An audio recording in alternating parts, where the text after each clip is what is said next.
Punjabi national TV ਦੇਖ ਰਹੇ ਸਾਰੇ ਦਰਸ਼ਕਾਂ ਨੂੰ ਦਾ ਰਣਜੀਤ ਸਿੱਧੂ ਸ਼ੋਅ ਦੇ ਵਿੱਚ ਜੀ ਆਇਆਂ ਨੂੰ। ਸਾਰੇ ਹੀ ਦਰਸ਼ਕਾਂ ਨੂੰ ਮੇਰੇ ਵੱਲੋਂ ਸਤਿ ਸ੍ਰੀ ਅਕਾਲ। ਅੱਜ ਦੇ ਪ੍ਰੋਗਰਾਮ 'ਚ ਇੱਕ ਵਿਸ਼ੇਸ਼ ਗੱਲਬਾਤ ਲੈ ਕੇ ਅਸੀਂ ਹਾਜ਼ਰ ਹੋਏ ਹਾਂ। ਅੱਜ ਦੀ ਗੱਲਬਾਤ ਕੈਲਗਰੀ ਸ਼ਹਿਰ ਦੇ ਵਿੱਚ ਜੋ ਗੁਰਦੁਆਰਾ ਸਾਹਿਬ ਹੈ ਦਸ਼ਮੇਸ਼ ਕਲਚਰ ਸੈਂਟਰ, ਉਸ ਦੇ ਮੁੱਖ ਸੇਵਾਦਾਰ ਸਰਦਾਰ ਅਮਨਪ੍ਰੀਤ ਸਿੰਘ ਸਾਡੇ ਅੱਜ ਸਟੂਡੀਓ ਦੇ ਵਿੱਚ ਹਾਜ਼ਰ ਹੋਏ ਨੇ। ਉਹਨਾਂ ਨਾਲ ਕੁਝ ਗੱਲਾਂ ਬਾਤਾਂ ਗੁਰੂ ਘਰ ਬਾਰੇ ਅਤੇ ਗੁਰੂ ਘਰ ਨਾਲ ਸੰਬੰਧਿਤ ਜਿਹੜੇ ਪ੍ਰੋਜੈਕਟ ਨੇ ਉਸ ਸੰਬੰਧੀ ਕਰਾਂਗੇ ਜੀ। ਸੋ ਸਭ ਤੋਂ ਪਹਿਲਾਂ ਸਰਦਾਰ ਅਮਨਪ੍ਰੀਤ ਸਿੰਘ ਜੀ, ਪ੍ਰੋਗਰਾਮ ਦੇ ਵਿੱਚ ਆਪ ਨੂੰ ਜੀ ਆਇਆਂ ਨੂੰ। ਵਾਹਿਗੁਰੂ ਜੀ ਕਾ ਖਾਲਸਾ, ਵਾਹਿਗੁਰੂ ਜੀ ਕੀ ਫਤਿਹ ਜੀ। ਤੁਸੀਂ 2019 ਦੇ ਵਿੱਚ ਅਕਤੂਬਰ ਦੇ ਵਿੱਚ ਇਹ ਸੇਵਾ ਸੰਭਾਲੀ ਹੈ ਜੀ ਗੁਰਦੁਆਰਾ ਦਸ਼ਮੇਸ਼ ਕਲਚਰ ਸੈਂਟਰ ਦੀ।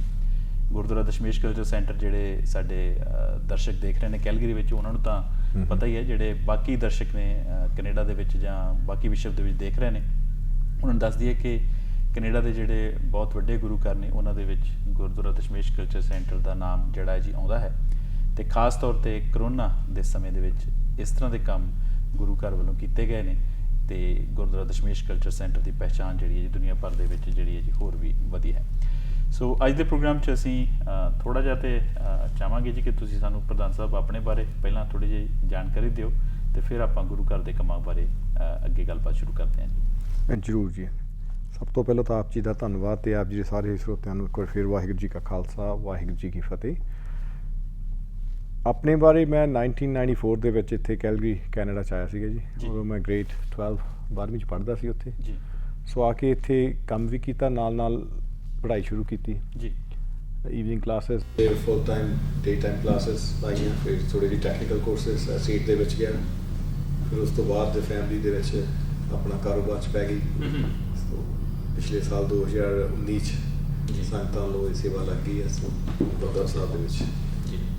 ਮੈਂ ਆਪਣੇ ਦਰਸ਼ਕਾਂ ਨੂੰ ਦੱਸ ਦੇਵਾਂ ਕਿ ਮੋਗਾ ਜ਼ਿਲ੍ਹੇ ਨਾਲ ਸੰਬੰਧਿਤ 18 ਸਾਲ ਦੀ ਉਮਰ ਦੇ ਵਿੱਚ ਸਰਦਾਰ ਅਮਨਪ੍ਰੀਤ ਸਿੰਘ ਜਿਹੜੇ ਨੇ ਉਹ ਕੈਨੇਡਾ ਦੇ ਵਿੱਚ ਆ ਗਏ ਅਤੇ ਇੱਕ ਸਫਲ ਬਿਜ਼ਨਸਮੈਨ ਜਿਹੜੇ ਸੀਗੇ ਜੀ ਉਹ ਕੈਲਗਰੀ ਦੇ ਵਿੱਚ ਪਹਿਲਾਂ ਆਪਣੇ ਆਪ ਨੂੰ ਉਹਨਾਂ ਨੇ ਸਥਾਪਿਤ ਕੀਤਾ। ਉਹਨਾਂ ਦੇ ਪਰਿਵਾਰ ਨੇ ਆਪਣੇ ਆਪ ਨੂੰ ਇੱਕ ਵੱਡਾ ਬਿਜ਼ਨਸ ਜਿਹੜਾ ਜੀ ਉਹਨਾਂ ਨੇ ਐਸਟੈਬਲਿਸ਼ ਕੀਤਾ ਇੱਥੇ। ਅਤੇ ਉਸ ਤੋਂ ਬਾਅਦ ਜਿਹੜੀ ਇਹ ਗੁਰੂ ਘਰ ਦੀ ਸੇਵਾ ਜਿਹੜੀ ਹੈ ਜੀ ਅਕਤੂਬਰ 2019 ਤੋਂ ਸੰਭਾਲੀ ਹੈ ਜੀ। ਸੋ ਬਹੁਤ ਸਾਰੇ ਪ੍ਰੋਜੈਕਟ ਜਿਹੜੇ ਨੇ ਗੁਰੂ ਘਰ ਵੱਲੋਂ ਚਲਾਏ ਜਾ ਰਹੇ ਨੇ। ਆਪਾਂ ਕਰਮਵਾਰ ਜਿਹੜੀ ਹੈ ਜੀ ਉਹਨਾਂ ਬਾਰੇ ਗੱਲਬਾਤ ਕਰਾਂਗੇ ਜੀ। ਸੋ ਸਭ ਤੋਂ ਪਹਿਲਾਂ ਤਾਂ ਕਿਉਂਕਿ ਕਰੋਨਾ ਦਾ ਟਾਈਮ ਚੱਲ ਰਿਹਾ ਜੀ, ਅਤੇ ਕਰੋਨਾ ਦੇ ਵਿੱਚ ਮੈਨੂੰ ਲੱਗਦਾ ਤੁਹਾਨੂੰ ਕੁਝ ਮਹੀਨੇ ਹੀ ਪ੍ਰੈਜ਼ੀਡੈਂਟ ਬਣਿਆ ਨੂੰ ਹੋਏ ਸੀ, ਅਤੇ ਉਸ ਤੋਂ ਬਾਅਦ ਜਿਹੜੀ ਜੀ ਇਹ ਸਥਿਤੀ ਜਿਹੜੀ ਹੈ ਪੈਦਾ ਹੋ ਗਈ। ਸੋ ਕਾਫੀ ਵੱਖਰੀ ਤਰ੍ਹਾਂ ਦੇ ਚੈਲੰਜ ਤੁਹਾਨੂੰ ਆਏ ਹੋਣਗੇ ਜੀ ਕਰੋਨਾ ਟਾਈਮ ਦੇ ਵਿੱਚ। ਬਿਲਕੁਲ ਹਾਂਜੀ। ਜਦੋਂ ਅਸੀਂ ਆਏ, ਤੁਹਾਨੂੰ ਯਾਦ ਹੋਣਾ ਵਾ, ਅਸੀਂ ਪ੍ਰੋਗਰਾਮ ਕੁਛ ਹੋਰ ਲਿਖੇ ਸੀ ਜੀ। ਅਕਤੂਬਰ 'ਚ ਅਸੀਂ ਆਏ ਹਾਂ, ਉਦੋਂ ਹੀ ਅਸੀਂ ਮੀਟਿੰਗਸ ਕਰ ਲਈਆਂ ਸੀ ਵੀ ਆਪਾਂ ਬੱਚਿਆਂ ਦੇ ਲਈ ਗਰਾਊਂਡਸ ਤਿਆਰ ਕਰਨੀਆਂ ਖਾਲਸਾ ਸਕੂਲ। ਉਹਦਾ ਮੇਨ ਮਨੋਰਥ ਇਹ ਸੀਗਾ ਵੀ ਅਸੀਂ ਬੱਚਿਆਂ ਨੂੰ ਡਰੱਗ ਤੋਂ ਪਾਸੇ ਲੈ ਕੇ ਜਾਣ ਲਈ ਕੋਈ ਨਾ ਕੋਈ ਪਲੈਟਫਾਰਮ, ਇੱਕ ਫੈਮਲੀਜ਼ ਨੂੰ ਇਕੱਠੇ ਕਰਨ ਵਾਸਤੇ, ਡਰੱਗ ਅਵੇਅਰਨੈਸ ਵਾਸਤੇ ਕੁਛ ਨਾ ਕੁਛ ਕਰਨਾ। ਉਹਦੇ ਲਈ ਸਾਨੂੰ ਆਪਣੀਆਂ ਗਰਾਊਂਡਸ ਚਾਹੀਦੀਆਂ ਨੇ ਜੀ। ਅਤੇ ਅਸੀਂ ਪ੍ਰੋਗਰਾਮ ਤਾਂ ਨਵੰਬਰ 'ਚ ਫੰਡ ਰੇਜ਼ਿੰਗ ਕਰਕੇ ਉਹ ਉੱਧਰਲੇ ਪਾਸੇ ਨੂੰ ਸ਼ੁਰੂ ਕੀਤੇ ਸਨ। ਸੋ ਉਹਨਾਂ 'ਤੇ ਕੰਮ ਚੱਲ ਰਿਹਾ ਸੀ ਜੀ।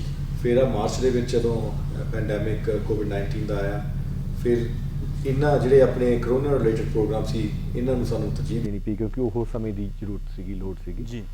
ਹਾਂਜੀ, ਇਹਨਾਂ ਦੇ ਤਹਿਤ ਹੀ ਅਸੀਂ ਉਹ ਆਪਣਾ ਗੁਰਦੁਆਰਾ ਸਾਹਿਬ ਵਿੱਚ ਸਭ ਤੋਂ ਪਹਿਲਾਂ ਤੁਹਾਨੂੰ ਹੰਗਰੀ ਟਮੀ ਦਾ ਪ੍ਰੋਗਰਾਮ ਜਿਹੜਾ ਸਟਾਰਟ ਕੀਤਾ ਸੀ, ਕੋਈ ਵੀ ਭੁੱਖੇ ਢਿੱਡ ਨਾ ਸੌਣ ਜੀ। ਇਹ ਜਿਹੜਾ ਪ੍ਰੋਜੈਕਟ ਸੀਗਾ ਜੀ, ਇਹ ਮੈਂ ਵੈਸੇ ਤਾਂ ਲੰਗਰ ਦੀ ਜਿਹੜੀ ਪ੍ਰਥਾ ਹੈ ਉਹ ਗੁਰੂ ਸਾਹਿਬਾਨ ਵੱਲੋਂ ਚਲਾਈ ਗਈ ਹੈ। ਗੁਰਦੁਆਰਾ ਸਾਹਿਬ ਦੇ ਵਿੱਚ ਹਮੇਸ਼ਾ ਹੀ ਲੰਗਰ ਲੱਗਦੇ ਰਹਿੰਦੇ ਨੇ, ਪਰ ਕਰੋਨਾ ਦੇ ਟਾਈਮ ਦੇ ਵਿੱਚ ਜੋ ਸਿਸਟਮ ਤੁਸੀਂ ਅਪਣਾਇਆ, ਕਿਉਂਕਿ ਉਦੋਂ ਲੋਕ ਬਹੁਤ ਸਾਰੇ ਡਰ ਵੀ ਰਹੇ ਸੀ, ਵਲੰਟੀਅਰਸ ਵੀ ਡਰ ਰਹੇ ਸੀ, ਬਹੁਤ ਸਾਰੀਆਂ ਰਿਸਟ੍ਰਿਕਸ਼ਨ ਵੀ ਸੀਗੀਆਂ ਸਰਕਾਰਾਂ ਵੱਲੋਂ, ਪਰ ਉਸ ਸਮੇਂ ਗੁਰਦੁਆਰਾ ਦਸ਼ਮੇਸ਼ ਕਲਚਰ ਸੈਂਟਰ ਨੇ ਇੱਕ ਵੱਖਰੀ ਜਿਹੜੀ ਮਿਸਾਲ ਹੈ ਉਹ ਪੇਸ਼ ਕਰ ਦਿੱਤੀ। ਸੋ ਜਿਹੜੇ ਟਰੱਕ ਡਰਾਈਵਰ ਇੱਥੇ ਜਾ ਰਹੇ ਸੀ, ਤੁਸੀਂ ਉਹਨਾਂ ਨੂੰ ਵੀ ਲੰਗਰ ਪਹੁੰਚਾਇਆ ਜੀ। ਜਿਹੜੇ ਸਟੂਡੈਂਟ ਸੀਗੇ ਜੀ ਜਾਂ ਹੋਰ ਜਿਹੜੇ ਲੋੜਵੰਦ ਲੋਕ ਸੀਗੇ ਜੀ। ਸੋ ਥੋੜ੍ਹਾ ਜਿਹਾ ਖੁੱਲ੍ਹ ਕੇ ਦੱਸੋ ਕਿ ਕਿਸ ਤਰੀਕੇ ਦਾ ਉਹ ਪ੍ਰੋਜੈਕਟ ਸੀ ਸਾਰਾ ਜੀ। ਬਿਲਕੁਲ ਹਾਂਜੀ। ਜਿਸ ਤਰ੍ਹਾਂ ਕੋਵਿਡ-19 ਜਦੋਂ ਸ਼ੁਰੂ ਤੋਂ ਪੈਂਡੈਮਿਕ ਸਟਾਰਟ ਹੋਇਆ, ਸਾਨੂੰ ਵੀ ਕਈ ਸੁਝਾਅ ਆਉਣ ਲੱਗੇ ਤੁਸੀਂ ਗੁਰਦੁਆਰਾ ਸਾਹਿਬ ਬੰਦ ਕਰ ਦਿਓ, ਤੁਸੀਂ ਕਿਉਂਕਿ ਇੱਥੋਂ ਕੇਸ ਫੈਲ ਸਕਦੇ ਨੇ ਜੀ। ਪਰ ਅਸੀਂ ਸੋਚਿਆ ਵੀ ਨਹੀਂ, ਜਦੋਂ ਆਪਾਂ ਕਦੇ ਵੀ ਆਪਣੀ ਕਮਿਊਨਿਟੀ ਦੀ ਗੱਲ ਕਰਦੇ ਗੁਰਦੁਆਰਾ ਸਾਹਿਬ ਦੀ, ਕਹਿੰਦੇ ਵੀ ਜਿਹੜੇ ਆ ਸਾਡੇ ਨਿਸ਼ਾਨ ਝੂਲਦੇ ਨੇ, ਇਹ ਦੱਸ ਰਹੇ ਨੇ, ਦਰਸਾ ਰਹੇ ਨੇ ਜੇ ਕੋਈ ਵੀ ਜ਼ਰੂਰਤਮੰਦ ਇੱਥੇ ਆ ਕੇ ਫਰਿਆਦ ਕਰ ਸਕਦਾ, ਉਹਦੀ ਜ਼ਰੂਰਤ ਇੱਥੋਂ ਪੂਰੀ ਕੀਤੀ ਜਾਏਗੀ ਜੀ। ਸੋ ਸਾਡੀ ਕਮੇਟੀ ਨੇ, ਸਾਰੀ ਹੀ ਕਮੇਟੀ ਪਹਿਲਾਂ ਤਾਂ ਵਧਾਈ ਦੀ ਪਾਤਰ ਉਹਨਾਂ ਨੇ ਫੈਸਲਾ ਲਿਆ ਕਿ ਅਸੀਂ ਆਪਾਂ ਬੰਦ ਨਹੀਂ ਕਰਨੇ ਗੁਰਦੁਆਰਾ ਸਾਹਿਬ। ਇੱਕ ਵੀ ਦਿਨ ਦੱਸ ਕੇ ਖੁਸ਼ੀ ਵੀ ਹੁੰਦੀ ਆਪਣੇ ਗੁਰਦੁਆਰਾ ਸਾਹਿਬ ਨਾ ਸੰਗਤ ਵਾਸਤੇ ਬੰਦ ਹੋਇਆ ਜੀ। ਲਿਮਿਟ ਜ਼ਰੂਰ ਕਰ ਦਿੱਤੀ ਗਈ ਸੀ ਸੰਗਤ ਨੂੰ ਵੀ ਆਓ ਮੱਥਾ ਟੇਕ ਕੇ ਤੁਸੀਂ ਗੁਰੂ ਸਾਹਿਬ ਦੇ ਦਰਸ਼ਨ ਦੀਦਾਰੇ ਕਰਕੇ ਮੁੜ ਸਕਦੇ ਹੋ। ਅਤੇ ਨਾਲ ਦੀ ਨਾਲ ਹੀ ਲੰਗਰ ਦਾ ਪ੍ਰੋਗਰਾਮ ਸੀ, ਜਿਹੜਾ ਲੰਗਰ ਅਸੀਂ नो हंगरी टमी ਦਾ ਰੱਖ ਕੇ ਦਾ ਨਾਮ ਦੇ ਕੇ, ਕਿਉਂਕਿ ਦੂਸਰੀਆਂ ਕਮਿਊਨਿਟੀਆਂ ਨੂੰ ਵੀ ਅਸੀਂ ਇਨਵੋਲਵ ਕੀਤਾ ਸੀ ਵੀ ਇਕੱਲੇ ਇਹ ਸਿੱਖ ਭਾਈਚਾਰੇ ਲਈ ਨਹੀਂ ਸੀ ਵੀ ਕੋਈ ਵੀ ਇੱਥੇ ਆ ਸਕਦਾ। ਸੋ ਇਸ ਲਈ ਅਸੀਂ ਨਾਲ ਹੀ ਜਦੋਂ ਤੁਸੀਂ ਗੁਰਦੁਆਰਾ ਸਾਹਿਬ ਸੰਗਤ ਆਉਂਦੀ ਸੀ ਜਾਂ ਕੋਈ ਵੀ ਕਮਿਊਨਿਟੀ ਤੋਂ ਬਾਹਰੋਂ ਆਉਂਦੇ ਸੀਗੇ, ਉਹਨਾਂ ਦੇ ਲਈ ਅਸੀਂ ਪੈਕਡ ਮੀਲ ਤਿਆਰ ਕਰਕੇ ਸੰਗਤਾਂ ਦੇ ਸਹਿਯੋਗ ਦੇ ਨਾਲ ਇਹ ਹਮੇਸ਼ਾ ਉਪਲਬਧ ਹੁੰਦੀਆਂ ਸੀਗੀਆਂ, ਹਜੇ ਵੀ ਅੱਜ ਵੀ ਉਪਲਬਧ ਨੇ, ਕਿਉਂਕਿ ਪੈਂਡੈਮਿਕ ਹਜੇ ਵੀ ਉਸੇ ਤਰ੍ਹਾਂ ਹੈ। ਹੋ ਸਕਦਾ ਸੈਕਿੰਡ ਵੇਵ ਇਸ ਤੋਂ ਵੀ ਸਟਰੋਂਗ ਹੋਵੇ, ਪਰ ਵਾਹਿਗੁਰੂ ਅੱਗੇ ਅਰਦਾਸ ਆ ਵੀ ਨਾ ਹੀ ਸਹੀ ਸਲਾਮਤੀ ਸਾਰਾ ਕੁਝ ਚੱਲੇ। ਤੇ ਪਰ ਅੱਜ ਵੀ ਸਾਰੇ ਪ੍ਰੋਗਰਾਮ ਉਸੇ ਤਰ੍ਹਾਂ ਚੱਲ ਰਹੇ ਨੇ। ਇੱਥੋਂ ਅਸੀਂ ਇਨੀਸ਼ੀਅਲੀ ਸਟਾਰਟ ਕੀਤਾ ਜੀ। ਫਿਰ ਸਾਡੇ ਕੋਲ ਇੱਕ ਸੁਝਾਅ ਆਇਆ, ਬੇਸਿਕਲੀ ਅਸੀਂ ਓਪਨ ਆ ਸੁਝਾਅ ਨੂੰ, ਕਿਉਂਕਿ ਸੰਗਤ ਵਿੱਚੋਂ ਹੀ ਸੁਝਾਅ ਆਉਂਦੇ ਨੇ ਵੀ ਜਦੋਂ ਟਰੱਕ ਡਰਾਈਵਰ ਵੀਰਾਂ ਨੇ ਉੱਧਰੋਂ ਟਰੱਕਾਂ 'ਤੇ ਸੀ, ਉੱਧਰੋਂ ਇੱਕਦਮ ਰੈਸਟੋਰੈਂਟ ਬੰਦ ਹੋ ਗਏ, ਉਹਨਾਂ ਦੇ ਖਾਣ ਪੀਣ ਦਾ ਔਖਾ ਹੋ ਗਿਆ ਸੀਗਾ ਵੀ ਇੱਕਦਮ ਉਹ ਨਿਊਜ਼ ਆਉਣ ਲੱਗ ਗਈ ਵੀ ਉਹ ਵਿਚਾਰੇ ਸਾਰਾ ਸਮਾਨ ਜਿਹੜੀਆਂ ਆਪਣੀਆਂ ਹੈਗੀਆਂ ਸਰਵਿਸਿਜ਼ ਪ੍ਰੋਵਾਈਡ ਕਰਦੇ ਨੇ। ਅਤੇ ਉਹਨਾਂ ਦੇ ਲਈ ਫਿਰ ਸਾਨੂੰ ਸੁਝਾਅ ਆਇਆ, ਆਪਣੇ ਅਮਨਦੀਪ ਸਿੰਘ ਗਰੇਵਾਲ ਸੀ ਸਾਡੇ ਭਾਈ ਸਾਹਿਬ, ਉਹ ਆਏ ਵੀ ਉਹਨਾਂ ਵਾਸਤੇ ਕੁਛ ਕਰੋ। ਅਸੀਂ ਕਿਹਾ ਜ਼ਰੂਰ, ਅਤੇ ਅਸੀਂ ਉਹਨਾਂ ਨੂੰ ਵੀ ਨਾਲ ਲੈ ਕੇ ਅਤੇ ਅਸੀਂ ਇਹ ਪ੍ਰੋਗਰਾਮ ਸ਼ੁਰੂ ਕੀਤਾ ਲੌਂਗ ਹਾਲ ਟਰੱਕਰਸ ਵਾਸਤੇ। ਅਸੀਂ ਕੁਛ ਸਟਾਪ ਬਣਾਏ ਸੀਗੇ, ਜਿਵੇਂ ਕੈਲਗਰੀ 'ਚ ਹਸਕੀ ਟਰੱਕ ਸਟਾਪ ਜਾਂ road king truck stop, plus ਅਸੀਂ ਆਪਣੇ ਨੰਬਰ ਜਿਹੜੇ ਟਰੱਕ ਡਰਾਈਵਰਾਂ ਦੇ ਪੇਜ ਸੀ ਉਹਨਾਂ 'ਤੇ ਸ਼ੇਅਰ ਕਰਨ ਲੱਗ ਗਏ। ਅਤੇ ਸਾਰਿਆਂ ਨੂੰ ਦੱਸਿਆ ਵੀ ਜੇ ਕਿਸੇ ਵੀ ਲੌਂਗ ਹਾਲ ਟਰੱਕ ਡਰਾਈਵਰ ਵੀਰ ਨੂੰ ਪ੍ਰਸ਼ਾਦੇ ਪਾਣੀ ਦੀ ਜ਼ਰੂਰਤ ਹੈ, ਅਤੇ ਉਹ ਗੁਰਦੁਆਰਾ ਸਾਹਿਬ ਫੋਨ ਕਰ ਸਕਦੇ ਉਹਨਾਂ ਦੇ ਨੰਬਰਾਂ 'ਤੇ, ਅਤੇ ਉਹਨਾਂ ਤੱਕ ਪ੍ਰਸ਼ਾਦਾ ਉਪਲਬਧ ਕਰਾਇਆ ਜਾਏਗਾ ਜਿੰਨੇ ਵੀ ਦਿਨਾਂ ਦਾ। ਜੇ ਕਿਸੇ ਨੇ ਟੀਮ ਚੱਲਦੀ ਹੈ ਉਹਨਾਂ ਨੂੰ ਵੀਕ ਦਾ ਜਾਂ 10 ਦਿਨ ਦਾ ਪ੍ਰਸ਼ਾਦਾ ਚਾਹੀਦਾ, ਉਹਨਾਂ ਦੀ ਲੋੜ ਮੁਤਾਬਕ ਹੀ ਗੁਰਦੁਆਰਾ ਸਾਹਿਬ ਤੋਂ ਇਹ ਸੰਗਤਾਂ ਦੇ ਸਹਿਯੋਗ ਨਾਲ, ਸਾਡੇ ਵਲੰਟੀਅਰਸ ਦੇ ਸਹਿਯੋਗ ਨਾਲ, ਕਿਉਂਕਿ ਸਾਨੂੰ ਵਲੰਟੀਅਰਸ ਇੰਨੇ ਮਿਲੇ ਵੀ ਉਹ ਆਪਣੇ ਆਪ ਹੀ ਉਹ ਸਾਰਾ ਕਾਰਜ ਸਤਿਗੁਰ ਕਰਾ ਰਹੇ ਸੀਗੇ ਜੀ। ਬਹੁਤ ਵਧੀਆ। ਸੋ ਵੈਸੇ ਕਿਉਂਕਿ ਜਦੋਂ ਕਰੋਨਾ ਸ਼ੁਰੂ ਹੋਇਆ ਜੀ, ਖਾਸ ਤੌਰ 'ਤੇ ਮਾਰਚ ਅਪ੍ਰੈਲ ਦਾ ਉਹ ਸਮਾਂ ਲੋਕ ਇੱਕਦਮ ਡਰ ਵੀ ਗਏ ਸੀਗੇ ਜੀ। ਉਸ ਸਮੇਂ ਦੇ ਵਿੱਚ ਗੁਰੂ ਘਰ ਵੱਲੋਂ ਜਾਂ ਤੁਹਾਡੀ ਪ੍ਰਬੰਧਕ ਕਮੇਟੀ ਵੱਲੋਂ ਸੰਗਤਾਂ ਦੇ ਸਹਿਯੋਗ ਨਾਲ ਜੋ ਕੰਮ ਕੀਤੇ ਗਏ, ਉਹ ਵਾਕਈ ਪ੍ਰਸ਼ੰਸਾ ਦੇ ਤੁਸੀਂ ਪਾਤਰ ਹੋ। ਕੋਈ ਅੰਦਾਜ਼ਾ ਹੈ ਜੀ ਕਿ ਕਿੰਨੇ ਕੁ ਲੋਕਾਂ ਨੂੰ ਉਸ ਟਾਈਮ ਦੇ ਵਿੱਚ ਫੂਡ ਜਿਹੜਾ ਪਰ ਡੇ ਪ੍ਰੋਵਾਈਡ ਕੀਤਾ ਜਾਂਦਾ ਸੀਗਾ ਜੀ? ਹਾਂਜੀ, ਪਰ ਡੇ ਕੁਛ ਖਾਸ ਦਿਨ ਹੁੰਦੇ ਸੀ, ਜਿੱਦਾਂ ਅਸੀਂ ਇੱਕ ਜਿਹੜੇ ਆਮ ਸੰਗਤ ਆ ਤਕਰੀਬਨ 500 ਤੋਂ 700 ਦੇ ਕਰੀਬ ਐਵਰੀ ਡੇ ਮੀਲ ਜਾਂਦੀ ਸੀਗੀ। ਠੀਕ ਹੈ ਜੀ। ਉਹਨਾਂ 'ਚ ਟਰੱਕ ਡਰਾਈਵਰ ਵੀ ਸੀਗੇ, ਅਤੇ ਪਲੱਸ ਜਿਹੜੀ ਆਪਣੀ ਲੋਕਲ ਸੀਨੀਅਰਸ ਆ ਜਿਹੜੇ, ਕਿਉਂਕਿ ਜਿਹੜੇ ਸੀਨੀਅਰ ਸੀਗੇ ਉਹ ਜ਼ਿਆਦਾ ਇਸ ਬਿਮਾਰੀ ਤੋਂ ਪ੍ਰਭਾਵਿਤ ਸੀਗੇ ਜੀ। ਸੋ ਉਹ ਘਰੇ ਬੈਠੇ ਡਰੇ ਹੋਏ ਸਨ। ਆਪਣੇ ਬਜ਼ੁਰਗ ਵੀ ਕੁਛ ਗੋਰੇ ਚਾਹੇ ਹੋਰ ਕਮਿਊਨਿਟੀਜ਼ ਤੋਂ ਵੀ ਉਹਨਾਂ ਦੇ ਫੋਨ ਆਉਂਦੇ ਸਨ, ਕੋਈ ਸਾਊਥ ਵੈਸਟ, ਕਿਉਂਕਿ ਇਨੀਸ਼ੀਅਲੀ ਅਸੀਂ ਸਟਾਰਟ ਕੀਤਾ ਸੀ ਵੀ ਇਕੱਲੇ ਨਾਰਥ ਈਸਟ ਏਰੀਆ ਨੂੰ ਕਵਰ ਕਰਨਾ, ਪਰ ਜਦੋਂ ਫੋਨ ਆ ਰਿਹਾ ਸੀਗਾ south West, north West, south East, ਦੂਰੋਂ ਅਤੇ ਸਾਡੇ ਵਲੰਟੀਅਰਸ ਰੈਡੀ ਸਨ ਜੀ। ਅਤੇ ਜਿੰਨੇ ਵੀ ਵਲੰਟੀਅਰ ਜਾਂ ਸਾਡੇ ਫੋਨ ਲਾਈਨ ਦੇ ਉੱਤੇ ਵੀ ਸਾਡੇ ਕੈਨੇਡੀਅਨ ਬੱਚੇ ਬੈਠੇ ਸਨ, ਕਿਉਂਕਿ ਜਦੋਂ ਉਹਨਾਂ ਨੇ ਫੋਨ ਕਰਨਾ ਹੁੰਦਾ, ਕਿਸੇ ਨੇ ਵੀ ਜ਼ਰੂਰਤਮੰਦ ਨੇ, ਕੋਈ ਇੰਗਲਿਸ਼ ਬੋਲਦਾ ਸੀ ਜਾਂ, ਅਤੇ ਅਸੀਂ ਕੈਨੇਡੀਅਨ ਬੱਚੇ ਸਾਡੇ ਮੋਸਟਲੀ ਫੋਨਾਂ 'ਤੇ ਬੈਠੇ ਸਨ। ਸੋ ਉਹਨਾਂ ਨੂੰ ਇੰਸਟਰਕਸ਼ਨ ਸੀ ਜਿੱਥੋਂ ਵੀ ਫੋਨ ਆ ਗਿਆ ਤੁਸੀਂ ਉਹ ਲੈ ਲਓ, ਅਤੇ ਕਿਉਂਕਿ ਵਲੰਟੀਅਰਸ ਦੀ ਟੀਮ ਰੈਡੀ ਸੀ ਉੱਥੋਂ ਤੱਕ ਐਵਰੀ ਡੇ ਵਾਂਗੂ। ਕੁਛ ਤਾਂ ਸੀਨੀਅਰ ਇਹੋ ਜਿਹੇ ਸਨ ਜਿਨ੍ਹਾਂ ਨੂੰ ਆਪਾਂ ਐਵਰੀ ਡੇ ਗੁਰਦੁਆਰਾ ਸਾਹਿਬ ਤੋਂ ਪ੍ਰਸ਼ਾਦਾ ਜਾਂਦਾ ਹੁੰਦਾ ਸੀਗਾ ਜੀ। ਅਤੇ ਕਈ ਸਟੋਰੀਆਂ ਬਣੀਆਂ। ਇੱਕ ਕੋਈ ਆਪਣੇ ਸਾਊਥ ਇੰਡੀਆ ਦੇ ਸੀਗੇ, ਉਹ ਨਾ ਹੋਟਲ ਦੇ ਵਿੱਚ ਸਟਕ ਹੋ ਗਏ। ਅੱਛਾ ਜੀ। ਅਤੇ ਉਹਨਾਂ ਨੇ ਫੋਨ ਕਰਨਾ ਅਤੇ ਸਾਨੂੰ ਵੀ ਪ੍ਰਸ਼ਾਦਾ ਚਾਹੀਦਾ, ਵੀ ਮੈਂ ਇਸ ਕਰਕੇ ਉਹ ਕਿਸੇ ਬਿਜ਼ਨਸ ਟ੍ਰਿਪ 'ਤੇ ਇੱਥੇ ਆਏ ਸੀ, ਅਤੇ ਇੱਥੇ ਕੈਲਗਰੀ ਦੇ ਵਿੱਚ ਸਟਕ ਹੋ ਗਏ। ਉੱਧਰੋਂ ਇੱਕਦਮ ਪੈਂਡੈਮਿਕ ਫਲਾਈਟਸ ਰੁਕ ਗਈਆਂ, ਅਤੇ ਤਕਰੀਬਨ ਮਹੀਨੇ ਦੇ ਨੇੜੇ ਉਹਨਾਂ ਨੂੰ ਐਵਰੀ ਡੇ ਫੂਡ ਜਾਂਦਾ ਸੀਗਾ। ਅੱਛਾ ਜੀ। ਅਤੇ ਉਹ ਜਾਂਦੇ ਹੋਏ ਆ ਕੇ ਟੈਕਸੀ 'ਤੇ ਜਦੋਂ ਸਭ ਕੁਝ ਠੀਕ ਹੋ ਗਿਆ, ਉਹਨਾਂ ਦੀ ਫਲਾਈਟ ਦਾ ਅਰੇਂਜਮੈਂਟ ਹੋ ਗਿਆ, ਉਹ ਗੁਰਦੁਆਰਾ ਸਾਹਿਬ ਆਏ, ਆ ਕੇ ਮੱਥਾ ਟੇਕਿਆ, ਨਾਲੇ ਥੈਂਕਸ ਕਰਕੇ ਗਏ, ਨਾਲੇ ਡੋਨੇਸ਼ਨ ਕਰਕੇ ਗਏ ਜੀ। ਵੀ ਇਹੋ ਜਿਹੇ ਕੇਸਿਸ ਸੀ ਕਿ ਜਿਵੇਂ ਕੁਛ ਗੁਜਰਾਤੀ ਫੈਮਲੀਆਂ ਸੀਗੀਆਂ, ਉਹਨਾਂ ਦੇ ਮੌਮ ਡੈਡ ਨੂੰ ਫੂਡ ਜਾਂਦਾ, ਉਹਨਾਂ ਦੇ ਬੱਚੇ ਆਏ ਆ ਕੇ ਕਹਿੰਦੇ ਨਹੀਂ ਵੀ ਤੁਸੀਂ ਸਾਡੇ ਮੌਮ ਡੈਡ ਨੂੰ ਰੋਜ਼ ਭੇਜਦੇ ਹੋ, ਸਾਡੇ ਤੋਂ ਵੀ ਨਹੀਂ ਜਾ ਹੁੰਦਾ। ਉਹ ਆਪਣੇ ਆਪ ਡੋਨੇਸ਼ਨ ਕਰ ਰਹੇ ਸੀ। ਗੋਰੇ ਵੀ ਆ ਕੇ, ਮੈਂ ਇੱਕ ਦਿਨ ਖੜਾ ਸੀ ਉੱਥੇ ਜੀ, ਇੱਕ ਮੀਲ ਲੈ ਗਿਆ, ਉਹ ਬੰਦੇ ਨੇ $50 ਦੀ ਡੋਨੇਸ਼ਨ ਕੀਤੀ। ਉਹ ਸਾਰੇ ਐਪਰੀਸ਼ੀਏਟ ਕਰ ਰਹੇ ਸੀ ਵੀ ਇਹ ਸਾਰਿਆਂ ਦਾ ਇੱਕ ਸਾਂਝਾ ਉੱਦਮ ਸੀ। ਇਹਦੇ 'ਚ ਆਪਣੇ ਸਿੱਖ ਭਾਈਚਾਰੇ ਨੇ ਅਫਕੋਰਸ ਆਪਾਂ ਜ਼ਿਆਦਾ ਆਪਣੇ ਵੱਲੋਂ ਸੀਗਾ, ਪਰ ਸਭ ਨੇ ਹੀ ਸਾਥ ਦਿੱਤਾ। ਜਿਵੇਂ ਜਿਹੜੀ ਹਾਂਜੀ ਸਰਬ ਸਾਂਝੀਵਾਲਤਾ ਦੀ ਜਿਹੜੀ ਗੁਰੂ ਨਾਨਕ ਸਾਹਿਬ ਨੇ ਮਤਲਬ ਸਾਰਿਆਂ ਵੱਲੋਂ ਡੋਨੇਸ਼ਨਸ ਆਈਆਂ ਤੇ ਸਾਰਿਆਂ ਨੂੰ ਫੂਡ ਗਿਆ ਜੀ। ਸਾਰਿਆਂ ਨੂੰ ਫੂਡ ਗਿਆ, ਸਾਰੇ ਲੋਕਾਂ ਲਈ ਸੀਗਾ ਜੀ। ਬਿਲਕੁਲ ਹਾਂਜੀ। ਅਤੇ ਸਹਿਯੋਗ ਸੰਗਤ ਦਾ ਸੀਗਾ, ਉਹਦੇ ਨਾਲ ਹੀ ਇਹ ਸਾਰਾ ਕੁਛ ਚੱਲਿਆ ਜੀ। ਸਾਡਾ ਇੱਕ ਇਨੀਸ਼ੀਏਟਿਵ ਸੀਗਾ, ਪਰ ਸਹਿਯੋਗ ਇੰਨਾ ਜ਼ਿਆਦਾ ਮਿਲਿਆ, ਉਹ ਸਾਡਾ ਗਾਂਹ ਦੀ ਗਾਂਹ ਪ੍ਰੋਗਰਾਮ ਐਕਸਟੈਂਡ ਕਰਨ ਨੂੰ ਸਾਡਾ ਕਰੀ ਗਿਆ। ਜਿਸ ਬੈਕ ਉਸੇ ਸਵਾਲ 'ਤੇ ਜਾਂਦਾ, ਔਰ ਐਵਰੇਜ 500 ਤੋਂ 700 ਮੀਲ ਐਵਰੀ ਡੇ ਹੁੰਦੀ ਸੀਗੀ ਜੀ। ਜਿੱਦਾਂ ਵੀਕ 'ਚ ਐਵਰੀ ਸੈਕਿੰਡ ਵੀਕ ਸੈਲਵੇਸ਼ਨ ਆਰਮੀ ਨੇ ਇੱਕ ਫੂਡ ਪਿਕਅਪ ਪੁਆਇੰਟ ਬਣਾਇਆ ਹੁੰਦਾ ਸੀ, ਜੈਨੇਸਿਸ ਸੈਂਟਰ। ਅੱਛਾ ਜੀ। ਉਸ ਦਿਨ ਵੀ ਉਹਨਾਂ ਨੇ ਸਾਨੂੰ ਅਪਰੋਚ ਕੀਤਾ ਸੀਗਾ ਵੀ ਜੇ ਤੁਸੀਂ ਕੁਛ ਕਰ ਸਕਦੇ ਹੋ, ਅਤੇ ਅਸੀਂ ਕਿਹਾ ਯੈਸ, ਅਸੀਂ ਗੁਰਦੁਆਰਾ ਸਾਹਿਬ ਰੈਡੀ ਹੈ। ਅਸੀਂ ਉਹਦੇ ਵਿੱਚ ਐਵਰੀ ਸੈਕਿੰਡ ਵੀਕ ਦੇ ਵਿੱਚ ਆਲਮੋਸਟ 400-450 ਮੀਲ ਉਹ ਐਕਸਟਰਾ ਜਾਂਦੀ ਹੁੰਦੀ ਸੀਗੀ ਜੀ। ਤੇ ਫਿਰ ਇਸੇ ਤਰ੍ਹਾਂ ਇੱਕ ਬਰਾਊਨ ਬੈਗਿੰਗ ਬੱਚਿਆਂ ਦਾ ਪ੍ਰੋਗਰਾਮ ਸੀਗਾ, brown bagging meal for kids ਜੀ। ਤੇ ਉਹ ਵੀਕ 'ਚੋਂ 3 ਦਿਨ ਰੋਜ਼ ਗੁਰਦੁਆਰਾ ਸਾਹਿਬ ਤੋਂ ਮਿਲ ਜਾਂਦੀਆਂ ਸੀ। ਉਹ ਤਾਂ ਹੁਣ ਤੱਕ ਚੱਲਦੀਆਂ ਰਹੀਆਂ, ਤਕਰੀਬਨ 1 ਵੀਕ ਪਹਿਲਾਂ ਉਹ ਪ੍ਰੋਗਰਾਮ ਖਤਮ ਕੀਤਾ ਜਦੋਂ ਸਕੂਲ ਦੁਆਰਾ ਚੱਲ ਪਏ ਜੀ। ਉਦੋਂ ਉਹਨਾਂ ਨੇ ਕੀਤਾ। ਸੋ ਬੇਸਿਕਲੀ ਉਹ ਕੈਲਗਰੀ ਫੂਡ ਫਾਈਂਡਰ ਇੱਕ ਇਹੋ ਜਿਹੀ ਸੰਸਥਾ ਵਾ ਜਿਹੜੀ ਜੇ ਕਿਸੇ ਕੋਲ ਫੂਡ ਹੈ ਨਹੀਂਗਾ ਤਾਂ ਤੁਸੀਂ ਕੈਲਗਰੀ ਫੂਡ ਫਾਈਂਡਰ 'ਤੇ ਜਾ ਕੇ ਤੁਹਾਨੂੰ ਉਹ ਪ੍ਰੋਵਾਈਡ ਕਰਾਉਂਦੇ ਨੇ ਜੀ। ਸੋ ਜਦੋਂ ਉਹਨਾਂ ਦੀ ਸਾਈਟ 'ਤੇ ਜਾਂਦੇ ਸੀ ਉਹਦੇ ਵਿੱਚ ਨਾਰਥ ਵੈਸਟ, ਨਾਰਥ ਈਸਟ, ਸਾਰੇ ਪਾਸੇ, ਨਾਰਥ ਈਸਟ ਤੋਂ ਬਿਨਾਂ ਸੌਰੀ, ਸਾਰੇ ਪਾਸੇ ਉਹਨਾਂ ਦੀਆਂ ਲੋਕੇਸ਼ਨ ਸੀਗੀਆਂ ਜਿੱਥੋਂ ਫੂਡ ਪਿਕ ਕਰ ਸਕਦੇ ਆ। ਅੱਛਾ ਜੀ। ਜਦੋਂ ਉਹਨਾਂ ਨਾਲ ਰਾਬਤਾ ਕਾਇਮ ਕੀਤਾ ਗਿਆ, ਦੇਖਿਆ ਵੀ ਤੇਰਾ ਗੁਰਦੁਆਰਾ ਸਾਹਿਬ ਤਾਂ ਸ਼ੁਰੂ ਤੋਂ ਹੀ ਕਿੰਨੇ ਸਾਲਾਂ ਤੋਂ ਹੀ ਇੱਥੇ ਫੂਡ ਆਲਵੇਜ਼ ਪ੍ਰੋਵਾਈਡ ਕਰਾ ਰਿਹਾ ਫ੍ਰੀ, ਤੇ ਉਹਨਾਂ ਨਾਲ ਕੰਟੈਕਟ ਕਰਕੇ ਗੁਰਦੁਆਰਾ ਸਾਹਿਬ ਨੂੰ ਉਹਨਾਂ ਦੇ ਉੱਪਰ ਦਸ਼ਮੇਸ਼ ਕਲਚਰ ਸੈਂਟਰ ਨੂੰ ਲਿਸਟ ਕੀਤਾ ਗਿਆ। ਜੇ ਕਿਸੇ ਨੂੰ ਵੀ ਫੂਡ ਫਾਈਂਡਰ ਤੇ ਜਾਣਦੇ ਫੂਡ ਦੀ ਨਾਰਥ ਈਸਟ ਏਰੀਆ ਦੇ ਵਿੱਚ ਜ਼ਰੂਰਤ ਆ ਤਾਂ ਗੁਰਦੁਆਰਾ ਸਾਹਿਬ ਬਹੁਤ ਵਧੀਆ ਗੱਲ ਹੈਗੇ ਨੇ ਹੈ, ਉੱਥੇ। ਬਹੁਤ ਵਧੀਆ ਗੱਲ ਹੈ। ਇੱਥੇ ਮੈਂ ਆਪਣੇ ਜਿਹੜੇ ਦਰਸ਼ਕ ਦੇਖ ਰਹੇ ਨੇ ਉਹਨਾਂ ਨੂੰ ਦੱਸ ਦਈਏ ਜੀ ਕਿ ਗੁਰਦੁਆਰਾ ਦਸ਼ਮੇਸ਼ ਕਲਚਰ ਸੈਂਟਰ ਦੀ ਸਾਰੀ ਪ੍ਰਬੰਧਕ ਕਮੇਟੀ ਵੱਲੋਂ ਕਰੋਨਾ ਟਾਈਮ 'ਚ ਜੋ ਕੰਮ ਕੀਤਾ ਗਿਆ ਉਸ ਨੂੰ ਸਾਰੇ ਪਾਸਿਓਂ ਜਿਹੜੀਆਂ ਸੀ ਉਸ ਨੂੰ ਪਸੰਦ ਕੀਤਾ ਗਿਆ। ਖਾਸ ਤੌਰ 'ਤੇ ਮੇਨ ਸਟ੍ਰੀਮ ਮੀਡੀਆ ਦੇ ਵਿੱਚ ਬਹੁਤ ਸਾਰੀਆਂ ਨਿਊਜ਼ ਸਟੋਰੀਜ਼ ਜਿਹੜੀਆਂ ਨੇ ਇਸ ਸਾਰੇ ਕੰਮ ਦੀਆਂ ਜਿਹੜੀਆਂ ਸੀ ਉਹ ਦਿਖਾਈਆਂ ਗਈਆਂ, ਅਤੇ ਜੋ ਬਾਕੀ ਭਾਈਚਾਰੇ ਦੇ ਲੋਕ ਨੇ ਉਹਨਾਂ ਵੱਲੋਂ ਵੀ ਇਸ ਜਿਹੜੀ ਕੋਸ਼ਿਸ਼ ਸੀ ਗੁਰਦੁਆਰਾ ਸਾਹਿਬ ਦਸ਼ਮੇਸ਼ ਕਲਚਰ ਸੈਂਟਰ ਦੀ ਜਾਂ ਸੰਗਤਾਂ ਦੀ ਉਸ ਨੂੰ ਬਹੁਤ ਜਿਹੜਾ ਪਸੰਦ ਕੀਤਾ ਗਿਆ।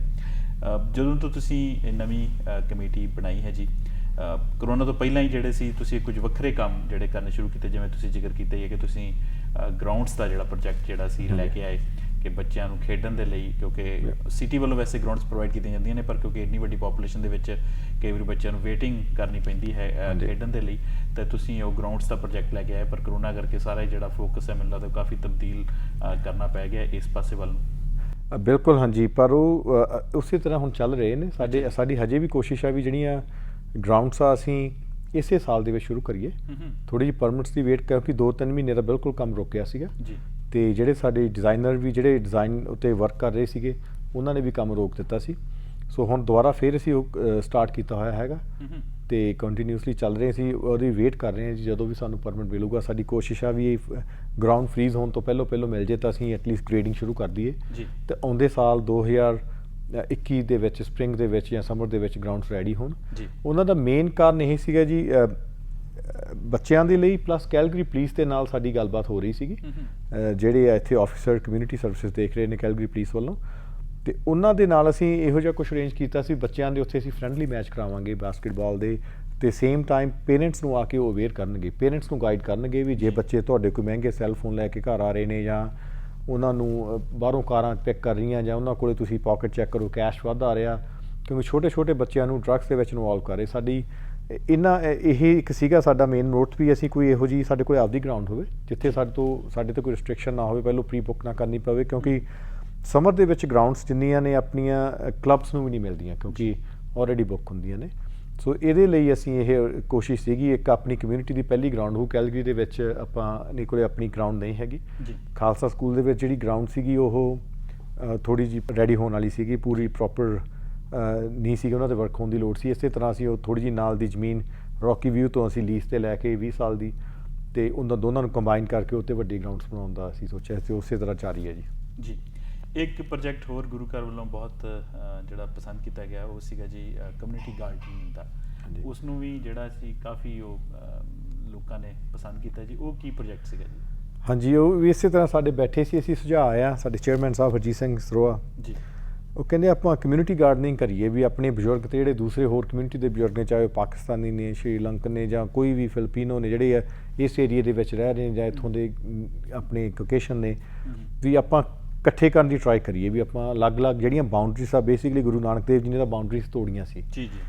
ਤੇ ਅਸੀਂ ਫਿਰ ਰਾਈਟ ਵੇ ਅਸੀਂ ਅਪਰੋਚ ਕੀਤਾ ਸਾਡੇ ਆਪਣੇ ਜੋਰਜ ਚਾਲ ਜੀ ਨੂੰ ਤੇ ਮਾਰਟਿਨਡੇਲ ਕਮਿਊਨਿਟੀ ਐਸੋਸੀਏਸ਼ਨ ਤੋਂ ਆਪਣੇ ਪੰਮਾ ਬਨਵੰਤ ਜੀ ਨੂੰ ਵੀ ਅਸੀਂ ਆਹ ਪ੍ਰੋਜੈਕਟ ਸ਼ੁਰੂ ਕਰਨਾ ਚਾਹੁੰਦੇ ਹਾਂ। ਤੇ ਉਹ ਦੋਨੇ ਹੀ ਕਹਿੰਦੇ ਵੀ ਵਾਈ ਨਾਟ, ਅਸੀਂ ਤੁਹਾਡੀ ਪੂਰੀ ਹੈਲਪ ਕਰਾਂਗੇ। ਇਸੇ ਤਰ੍ਹਾਂ ਹੀ ਪੰਮਾ ਬਨਵੰਤ ਜੀ ਨੇ ਵੀ ਆਪਦੀ ਅਸੀਂ ਜਿਹੜਾ ਇਹ ਕਮਿਊਨਿਟੀ ਗਾਰਡਨਿੰਗ ਦਾ ਸੀਗਾ ਇਹਦੇ ਵਿੱਚ ਅਸੀਂ ਮਾਰਟਿਨਡੇਲ ਕਮਿਊਨਿਟੀ ਐਸੋਸੀਏਸ਼ਨ ਤੇ ਪਲੱਸ ਜੋਰਜ ਚਾਲ ਹੋਰਾਂ ਨੇ ਉਹਨਾਂ ਨੇ ਸਾਨੂੰ ਕੰਪੋਸਟ ਜਾਂ ਜਿਸ ਤਰ੍ਹਾਂ ਵੀ ਸਿਟੀ ਵੱਲੋਂ ਹੈਲਪ ਕਰ ਸਕਦੇ ਉਹ ਕੀਤੀ। ਇਸ ਦੇ ਨਾਲ ਅਸੀਂ ਪੰਜਾਬ ਐਗਰੀਕਲਚਰ ਯੂਨੀਵਰਸਿਟੀ ਤੋਂ ਜਿਹੜੇ ਉੱਥੋਂ ਦੇ ਪੜ੍ਹੇ ਹੋਏ ਸਨ ਪੁਰਾਣੇ ਜਿੰਨੇ ਸਟੂਡੈਂਟ ਉਹ ਇੱਥੇ ਆਏ ਹੋਏ ਨੇ, ਉਹਨਾਂ ਦੀ ਆਪਣੀ ਐਸੋਸੀਏਸ਼ਨ ਆ, ਉਹਨਾਂ ਦੀ ਹੈਲਪ ਲਈ ਵੀ ਸਾਨੂੰ ਗਾਈਡ ਕਰਨ ਨੂੰ ਵੀ ਇੱਕ ਇਹੋ ਜਿਹਾ ਪਲੈਟਫਾਰਮ ਹੋਵੇ ਜਿੱਥੇ ਸਾਰੇ ਇਕੱਠੇ ਹੋਣਗੇ, ਜਿਹੜੇ ਸਾਡੇ ਪੁਰਾਣੇ ਜਿਨ੍ਹਾਂ ਕੋਲ ਐਕਸਪੀਰੀਅੰਸ ਆ ਸਾਡੇ ਬਜ਼ੁਰਗ ਨੇ ਉਹ ਸਾਡੇ ਬੱਚਿਆਂ ਨੂੰ ਦੱਸ ਸਕਣ ਪਲੱਸ ਜਿਹੜੇ ਪੰਜਾਬ ਐਗਰੀਕਲਚਰ ਯੂਨੀਵਰਸਿਟੀ ਤੋਂ ਜਿਹੜੇ ਮਾਹਿਰ ਨੇ ਇਸ ਕੰਮ ਦੇ ਐਗਰੀਕਲਚਰ ਦੇ, ਉਹ ਬੱਚਿਆਂ ਨੂੰ ਜਾਂ ਆਪਣੇ ਬਜ਼ੁਰਗਾਂ ਨੂੰ ਜਾਂ ਜੋ ਕੋਈ ਵੀ ਖੇਤੀਬਾੜੀ ਬਾਰੇ ਜਾਣਨਾ ਚਾਹੁੰਦਾ ਜਾਂ ਸਿੱਖਣਾ ਚਾਹੁੰਦਾ ਉਹਨਾਂ ਨੂੰ ਉਹ ਗਾਈਡ ਕਰਨ। ਸੋ ਅਸੀਂ ਇਸੇ ਲਈ ਇਹ ਕਮਿਊਨਿਟੀ ਗਾਰਡਨਿੰਗ ਦਾ ਪ੍ਰੋਗਰਾਮ ਰੱਖਿਆ ਸੀ ਜੋ ਕਾਫੀ ਸਫਲ ਆ। ਸਾਡੇ ਬਜ਼ੁਰਗ ਜਿਹੜੇ ਉੱਥੇ ਪੱਖੇ ਦੀ ਸੇਵਾ ਕਰ ਰਹੇ ਨੇ ਉਹ ਬਹੁਤ ਖੁਸ਼ ਨੇ। ਐਵਰੀ ਡੇ ਮਾਰਨਿੰਗ ਤੋਂ ਲੈ ਕੇ ਸ਼ਾਮ ਤੱਕ ਆਉਂਦੇ ਨੇ। ਈਵਨ 2-3 ਵਾਰ ਆਪਣੇ ਗੜੇ ਵੀ ਪੈ ਗਏ, ਹੇਲ ਡੈਮੇਜ ਹੋਇਆ, ਪਰ ਫਿਰ ਵੀ ਉਹ ਜਿਹੜੀ ਹੈਗੀ ਆ ਫੁੱਲਵਾੜੀ ਆ, ਅਸੀਂ ਪਲਾਂਟਸ ਰਿਪਲੇਸ ਕਰਕੇ ਉਹ ਬਹੁਤ ਵਧੀਆ ਤਰੀਕੇ ਨਾਲ ਚੱਲ ਰਹੀ ਹੈ। ਖੁਦ ਵੀ ਦੇਖਿਆ ਸੀ, ਬਹੁਤ ਵਧੀਆ ਲੱਗਦਾ ਜੀ ਦੇਖਣ ਨੂੰ। ਹਾਂਜੀ ਠੀਕ ਹੈ ਜੀ। ਇਹ ਨਾਲ ਦਸ ਦਈਏ ਜੀ ਕਿ ਅਸੀਂ ਗੁਰਦੁਆਰਾ ਦਸ਼ਮੇਸ਼ ਕਲਚਰ ਸੈਂਟਰ ਦੇ ਜਿਹੜੇ ਪ੍ਰੋਜੈਕਟ ਚੱਲ ਰਹੇ ਨੇ ਜਾਂ ਕੰਮ ਚੱਲ ਰਹੇ ਨੇ ਉਸ ਦੇ ਬਾਰੇ ਗੁਰਦੁਆਰਾ ਸਾਹਿਬ ਦੇ ਮੁੱਖ ਸੇਵਾਦਾਰ ਜਾਂ ਪ੍ਰਧਾਨ ਸਾਹਿਬ ਕਹਿ ਲਈਏ ਜੀ ਸਰਦਾਰ ਅਮਨਪ੍ਰੀਤ ਸਿੰਘ ਹੋਣਾ ਤੋਂ ਉਹਦੇ ਬਾਰੇ ਜਾਣਕਾਰੀ ਲੈ ਰਹੇ ਹਾਂ। ਇੱਕ ਪਿੱਛੇ ਜੇ ਹੋਰ ਇੱਕ ਤੁਸੀਂ ਮੁਹਿੰਮ ਚਲਾਈ ਸੀ ਗੁਰੂ ਘਰ ਦੇ ਵਿੱਚ ਕਿ ਗੁਰਦੁਆਰਾ ਸਾਹਿਬ ਨੂੰ ਹੋਰ ਬਿਊਟੀਫੁਲ ਬਣਾਉਣ ਦੇ ਲਈ, ਵੈਸੇ ਤਾਂ ਗੁਰੂ ਘਰ ਵੈਸੇ ਹੀ ਬਹੁਤ ਸੋਹਣੇ ਹੁੰਦੇ ਨੇ ਪਰ ਤੁਸੀਂ ਹੋਰ ਪਲਾਂਟਸ ਵਗੈਰਾ ਜਾਂ ਟਰੀ ਵਗੈਰਾ ਲਾਉਣ ਦਾ ਵੀ ਇੱਕ ਮੁਹਿੰਮ ਉੱਥੇ ਸ਼ੁਰੂ ਕੀਤੀ ਸੀਗੀ ਜੀ, ਉਸ ਦੇ ਬਾਰੇ ਆਪ ਤੋਂ ਜਾਣਕਾਰੀ ਲੈਣਾ ਚਾਹਾਂਗੇ ਜੀ। ਬਿਲਕੁਲ ਜੀ, ਗੁਰਬਾਣੀ ਵਿੱਚ ਬਾਰ-ਬਾਰ ਆਉਂਦਾ ਜੀ ਆਪਾਂ ਨੂੰ ਵਾਤਾਵਰਨ ਦੇ ਨਾਲ ਜੋੜਿਆ ਗਿਆ। ਸਾਹਿਬ ਕਹਿੰਦੇ ਪਵਨ ਗੁਰੂ ਪਾਣੀ ਪਿਤਾ ਨਾ ਮਾਤਾ ਤਤ ਮਹਤ। ਇਸੇ ਨੂੰ ਮੁੱਖ ਰੱਖ ਕੇ ਅਸੀਂ ਇੱਕ ਤਾਂ ਵਾਤਾਵਰਨ ਨੂੰ ਸ਼ੁੱਧਤਾ ਦੇਣ ਵਾਸਤੇ, ਇੱਕ ਗੁਰਦੁਆਰਾ ਸਾਹਿਬ ਦੀ ਬਿਊਟੀਫਿਕੇਸ਼ਨ ਵਾਸਤੇ, ਸੋਹਣੇ ਲੱਗਣ ਵਾਸਤੇ ਅਸੀਂ ਕਾਫੀ ਮੈਚਿਓਰ 100 ਕੁਛ ਮੈਚਿਓਰ ਟਰੀਸ ਅਸੀਂ ਲੈ ਕੇ ਆਏ। ਅੱਛਾ ਜੀ। ਤੇ ਜਿਹੜੇ ਸਾਨੂੰ ਡੋਨੇਟ ਕੀਤੇ ਗਏ, ਜਿਨ੍ਹਾਂ ਦੀ ਇੱਕ ਦੀ ਕੀਮਤ ਆਲਮੋਸਟ $1000 ਤੋਂ $1500 ਹੁੰਦੀ ਹੈ। ਤੇ ਸਾਨੂੰ ਸਾਰੇ ਇਹ ANG ਕੰਸਟਰਕਸ਼ਨ ਤੋਂ ਹਰਮਨ ਧਾਲੀਵਾਲ ਤੇ ਬਲਜੀਤ ਧੁੱਗਾ ਉਹਨਾਂ ਨੇ ਸਾਰੇ ਟੋਟਲੀ ਸਾਨੂੰ ਡੋਨੇਟ ਕੀਤੇ। ਅੱਛਾ ਜੀ। ਤੇ ਸਿਰਫ ਸਾਡੀ ਜਿਹੜੀ ਕਾਸਟ ਸੀ, ਸਾਨੂੰ ਟਰੱਕ ਹਾਇਰ ਕਰਨਾ ਪਿਆ ਕਿਉਂਕਿ ਇਹ ਵੱਡੀ ਸਪੇਡ ਦੇ ਨਾਲ ਆਉਂਦੇ, ਜਿਹੜੇ ਗਰੋਨ ਅਪ ਟਰੀ ਨੇ ਆਲਮੋਸਟ 24 ਫੁੱਟ ਉੱਚੇ ਟਰੀ ਸੀ। ਜੀ ਜੀ। ਸੋ ਜਿਹੜੀ ਇੱਕ ਟਰੱਕ ਐਟ ਅ ਟਾਈਮ ਇੱਕ ਟਰੀ ਲੈ ਕੇ ਆਉਂਦਾ ਸੀ। ਸੋ ਪਿੱਛੇ ਆਲਮੋਸਟ 92 ਇੰਚ ਦੀ ਸਪੇਡ ਸੀਗੀ। ਸਿਰਫ ਸਾਨੂੰ ਇੱਕ ਟਰੱਕ ਹਾਇਰ ਕਰਨਾ ਪਿਆ ਟਰੀ ਟ੍ਰਾਂਸਫਰ ਕਰਨ ਨੂੰ, ਇੱਥੇ ਟ੍ਰਾਂਸਪਲਾਂਟ ਕਰਨ ਨੂੰ, ਇੱਥੇ ਲੈ ਕੇ ਆਉਣ ਨੂੰ। ਤੇ ਬਾਕੀ ਜਿਹੜੇ ਅੰਦਰ ਬਿਊਟੀਫਿਕੇਸ਼ਨ ਦੇ ਤਹਿਤ ਛੋਟੇ ਪਲਾਂਟ ਜਾਂ ਬੂਟੇ ਆਪਾਂ ਫੁੱਲਾਂ ਵਾਲੇ ਲਾਉਣੇ ਸਨ, ਉਹਦੇ ਵਿੱਚ ਫਿਰ ਸਾਡੇ ਕੋਲ ਪੰਜਾਬ ਐਗਰੀਕਲਚਰ ਯੂਨੀਵਰਸਿਟੀ ਤੋਂ ਉਹਨਾਂ ਦੀ ਸਾਰੀ ਟੀਮ, ਡਾਕਟਰ ਕਮਲ ਬਾਸੀ, ਡਾਕਟਰ ਦੋਤਰ, ਸਾਰੇ ਜਿੰਨੇ ਵੀ ਸਾਡੇ ਗਿੱਲ ਸਾਹਿਬ, ਮਨਜੋਤ ਹੋਰੀ ਸਾਰੇ ਆਏ। ਤੇ ਉਹਨਾਂ ਨੇ ਉਹ ਸੇਵਾ ਉਹਨਾਂ ਨੇ ਫਰੰਟ ਵਾਲੀ ਲਈ ਵੀ ਅਸੀਂ ਡਿਜ਼ਾਈਨ ਕਰਾਂਗੇ ਜੀ।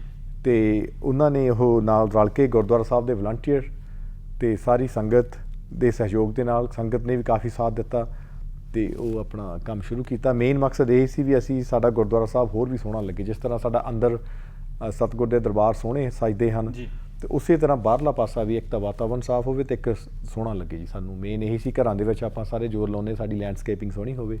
ਸੋ ਬੇਸਿਕਲੀ ਇਹੀ ਸਾਡੇ ਅੰਦਰ ਸੀਗਾ ਵੀ ਅਸੀਂ ਗੁਰਦੁਆਰਾ ਸਾਹਿਬ ਦੀ ਲੈਂਡਸਕੇਪਿੰਗ ਸੋਹਣੀ ਕੀਤੀ ਜਾਵੇ।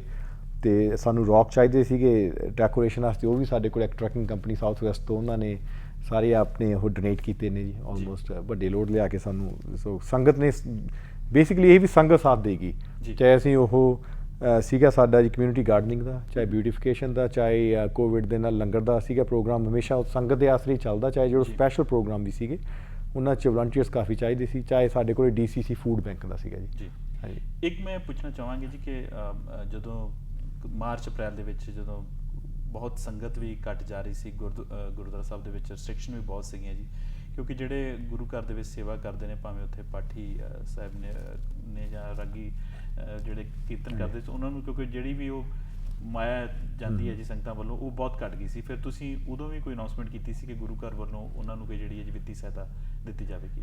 ਬਿਲਕੁਲ ਹਾਂਜੀ। ਉਹ ਇਸ ਤਰ੍ਹਾਂ ਹੋਇਆ ਸੀ ਕਿਉਂਕਿ ਸੰਗਤ ਆ ਰਹੀ ਸੀਗੀ, ਬਹੁਤ ਘੱਟ ਗਈ ਸੀਗੀ, ਮੱਥਾ ਟੇਕ ਕੇ ਮੁੜ ਰਹੇ ਸੀ। ਕਿਉਂਕਿ ਜਿਹੜੇ ਆਪਣੇ ਰਾਗੀ, ਢਾਡੀ ਤੇ ਕੀਰਤਨੀਏ ਨੇ ਜਾਂ ਕਥਾਵਾਚਕ ਨੇ ਜੀ, ਇਹ ਕੋਈ ਪੱਕੀ ਪੇਹ ਤੇ ਨਹੀਂ ਹੁੰਦੀ, ਇਹਨਾਂ ਦਾ ਪੱਕਾ ਨਹੀਂ ਕੁਛ ਹੁੰਦਾ ਗੁਰਦੁਆਰਾ ਸਾਹਿਬ ਵੱਲੋਂ, ਕਿਉਂਕਿ ਇਹ ਸਿਰਫ ਆਪਣੇ ਵਰਕ ਵੀਜ਼ੇ ਤੇ ਟੈਂਪਰੇਰੀ ਆਉਂਦੇ ਹੁੰਦੇ ਨੇ, ਟੈਂਪਰੇਰੀ ਵੀਜ਼ਾ ਹੁੰਦਾ ਇਹਨਾਂ ਕੋਲ। ਤਾਂ ਜੋ ਸੰਗਤ ਚੜਾਵਾ ਚੜਾਉਂਦੀ ਉਹਨਾਂ ਦੇ ਨਾਲ ਹੀ ਇਹ ਉਹਨਾਂ ਦਾ ਹੈਗਾ ਜੋ ਹਾਂਜੀ ਚੱਲਦਾ ਹੈਗਾ ਜੀ। ਤੇ ਉਹਦੇ ਵਿੱਚੋਂ ਹੀ ਉਹ ਬੈਕ ਪਿੱਛੇ ਪਰਿਵਾਰ ਪਾਲਦੇ ਨੇ, ਪਿੱਛੇ ਮਾਇਆ ਭੇਜਦੇ ਨੇ। ਤੇ ਗੁਰਦੁਆਰਾ ਸਾਹਿਬ ਵੱਲੋਂ ਤਾਂ ਸਿਰਫ ਵਿਦਾਇਗੀ ਦੇ ਥੋੜ੍ਹੀ ਜਿਹੀ ਮਾਇਆ ਹੁੰਦੀ ਹੈ, ਉਹ ਡਿਪੈਂਡ ਕਰਦੀ ਜਿੱਥੇ ਦੇ ਕੀਰਤਨੀਆਂ ਦੇ ਜਾਂ ਢਾਡੀਆਂ ਨੂੰ ਜਿੰਨੇ ਜਾਣੇ ਨੇ ਉਹਨਾਂ ਦੇ ਹਿਸਾਬ ਦੇ ਨਾਲ। ਤੇ ਇਹ ਵੀ ਸੰਗਤਾਂ 'ਚੋਂ ਸੁਝਾਅ ਆਇਆ ਜੀ, ਤੇ ਸੰਗਤਾਂ ਵੱਲੋਂ ਹੀ ਮਾਇਆ ਆਈ। ਤੇ ਜਿੰਨੇ ਵੀ ਸਾਡੇ ਕੋਲ ਜਥੇ ਆਏ ਸੀ ਜਾਂ ਕੀਰਤਨ ਦੇ ਵਿੱਚ ਤਿੰਨ ਮੈਂਬਰ ਹੁੰਦੇ ਜਥੇ ਦੇ ਵਿੱਚ, ਸਾਡੇ ਕੋਲ ਆਲਮੋਸਟ 3 ਕੀਰਤਨੀਆਂ ਦੇ ਜਥੇ ਸਨ, ਫਿਰ ਕਵਿਸ਼ਰ ਸਨ, ਢਾਡੀ ਸਨ ਤੇ ਕਥਾਵਾਚਕ ਸਨ। ਸਾਰਿਆਂ ਨੂੰ $2,000 ਅਸੀਂ ਪਰ ਹੈਡ ਸੰਗਤਾਂ ਦੇ ਸਹਿਯੋਗ ਨਾਲ ਸੰਗਤਾਂ ਨੇ ਹੀ ਦਿੱਤਾ। ਹਾਲਾਂਕਿ ਅਸੀਂ ਨਹੀਂ, ਸੰਗਤਾਂ ਨੇ ਹੀ ਉਹਨਾਂ ਨੂੰ ਦਿੱਤਾ, ਕਿਉਂਕਿ ਸੰਗਤ ਗੁਰੂ ਦੀ ਸੋਚਦੀ ਆ ਵੀ ਹਮੇਸ਼ਾ ਵੀ ਇਹ ਵੀ ਇਹਨਾਂ ਨੇ ਪਰਿਵਾਰ ਪਾਲਣੇ। ਜੇ ਗੁਰਦੁਆਰਾ ਸਾਹਿਬ 'ਚ ਸੇਵਾ ਕਰ ਰਹੇ ਨੇ, ਕਰੋਨਾ ਆ ਗਿਆ, ਫੈਮਿਲੀ ਤੋਂ ਦੂਰ ਨੇ, ਕਿਉਂਕਿ ਇਹ ਮੈਂ ਕਹਿਣ ਤੋਂ ਜਕੂੰਗਾ ਨਹੀਂ, ਕਿਉਂਕਿ ਮੋਸਟਲੀ ਜਿੰਨੇ ਆਪਣੇ ਆਮ ਪ੍ਰਚਾਰਕ ਨੇ ਗੁਰਦੁਆਰਾ ਸਾਹਿਬਾਂ 'ਚ ਆਉਂਦੇ ਨੇ ਇੰਡੀਆ ਤੋਂ, ਉਹ ਪਿੱਛੋਂ ਕੋਈ ਬਾਹਲੀ ਚੰਗੇ ਪਰਿਵਾਰਾਂ ਤੋਂ ਮਾਇਕ ਤੌਰ 'ਤੇ ਨਹੀਂ ਹੁੰਦੇ, ਜੀਵਨ ਉੱਚੇ ਸੁੱਚੇ ਹੁੰਦੇ ਹਨ, ਅਤੇ ਇਸ ਲਈ ਵਿੱਤੀ ਤੌਰ 'ਤੇ ਜਿਹੜੇ ਕਮਜ਼ੋਰ ਹੁੰਦੇ, ਵਿੱਤੀ ਤੌਰ 'ਤੇ ਹਾਂਜੀ ਜ਼ਿਆਦਾਤਰ, ਅਤੇ ਇਸ ਲਈ ਸੰਗਤਾਂ ਨੇ ਇੰਨਾ ਸਾਥ ਦਿੱਤਾ ਵੀ ਅਸੀਂ ਹਰ ਇੱਕ ਮੈਂਬਰ ਨੂੰ $2,000 ਸੰਗਤਾਂ ਦੇ ਸਹਿਯੋਗ ਨਾਲ ਗੁਰੂ ਸਾਹਿਬ ਦੀ ਕਿਰਪਾ ਨਾਲ। ਬਹੁਤ ਵਧੀਆ ਕੋਸ਼ਿਸ਼ ਸੀਗੀ ਜੀ, ਕਿਉਂਕਿ ਜਿਹੜਾ ਤੁਸੀਂ ਜਾਂ ਗੁਰਦੁਆਰਾ ਪ੍ਰਬੰਧਕ ਕਮੇਟੀ ਨੇ ਉਸ ਸਮੇਂ ਜਿਹੜਾ ਇਹ ਵਧੀਆ ਸੋਚ ਅਪਣਾਈ, ਉਸ ਨਾਲ ਬਹੁਤ ਵਧੀਆ ਮੈਸੇਜ ਜਿਹੜਾ ਗਿਆ। ਅਸੀਂ ਦੱਸ ਦਈਏ ਕਿ ਪੰਜਾਬੀ ਨੈਸ਼ਨਲ TV ਤੇ ਦਾ ਰਣਜੀਤ ਸਿੱਧੂ ਸ਼ੋਅ ਦੇ ਵਿੱਚ ਅਸੀਂ ਗੱਲਬਾਤ ਕਰ ਰਹੇ ਹਾਂ ਸਰਦਾਰ ਅਮਨਪ੍ਰੀਤ ਸਿੰਘ, ਮੁੱਖ ਸੇਵਾਦਾਰ ਗੁਰਦੁਆਰਾ ਦਸ਼ਮੇਸ਼ ਕਲਚਰ ਸੈਂਟਰ ਤੋਂ। ਇੱਕ ਬ੍ਰੇਕ ਲੈਂਦੇ ਹਾਂ ਤੇ ਫਿਰ ਵਾਪਸ ਪਰਤਦੇ ਹਾਂ ਜੀ।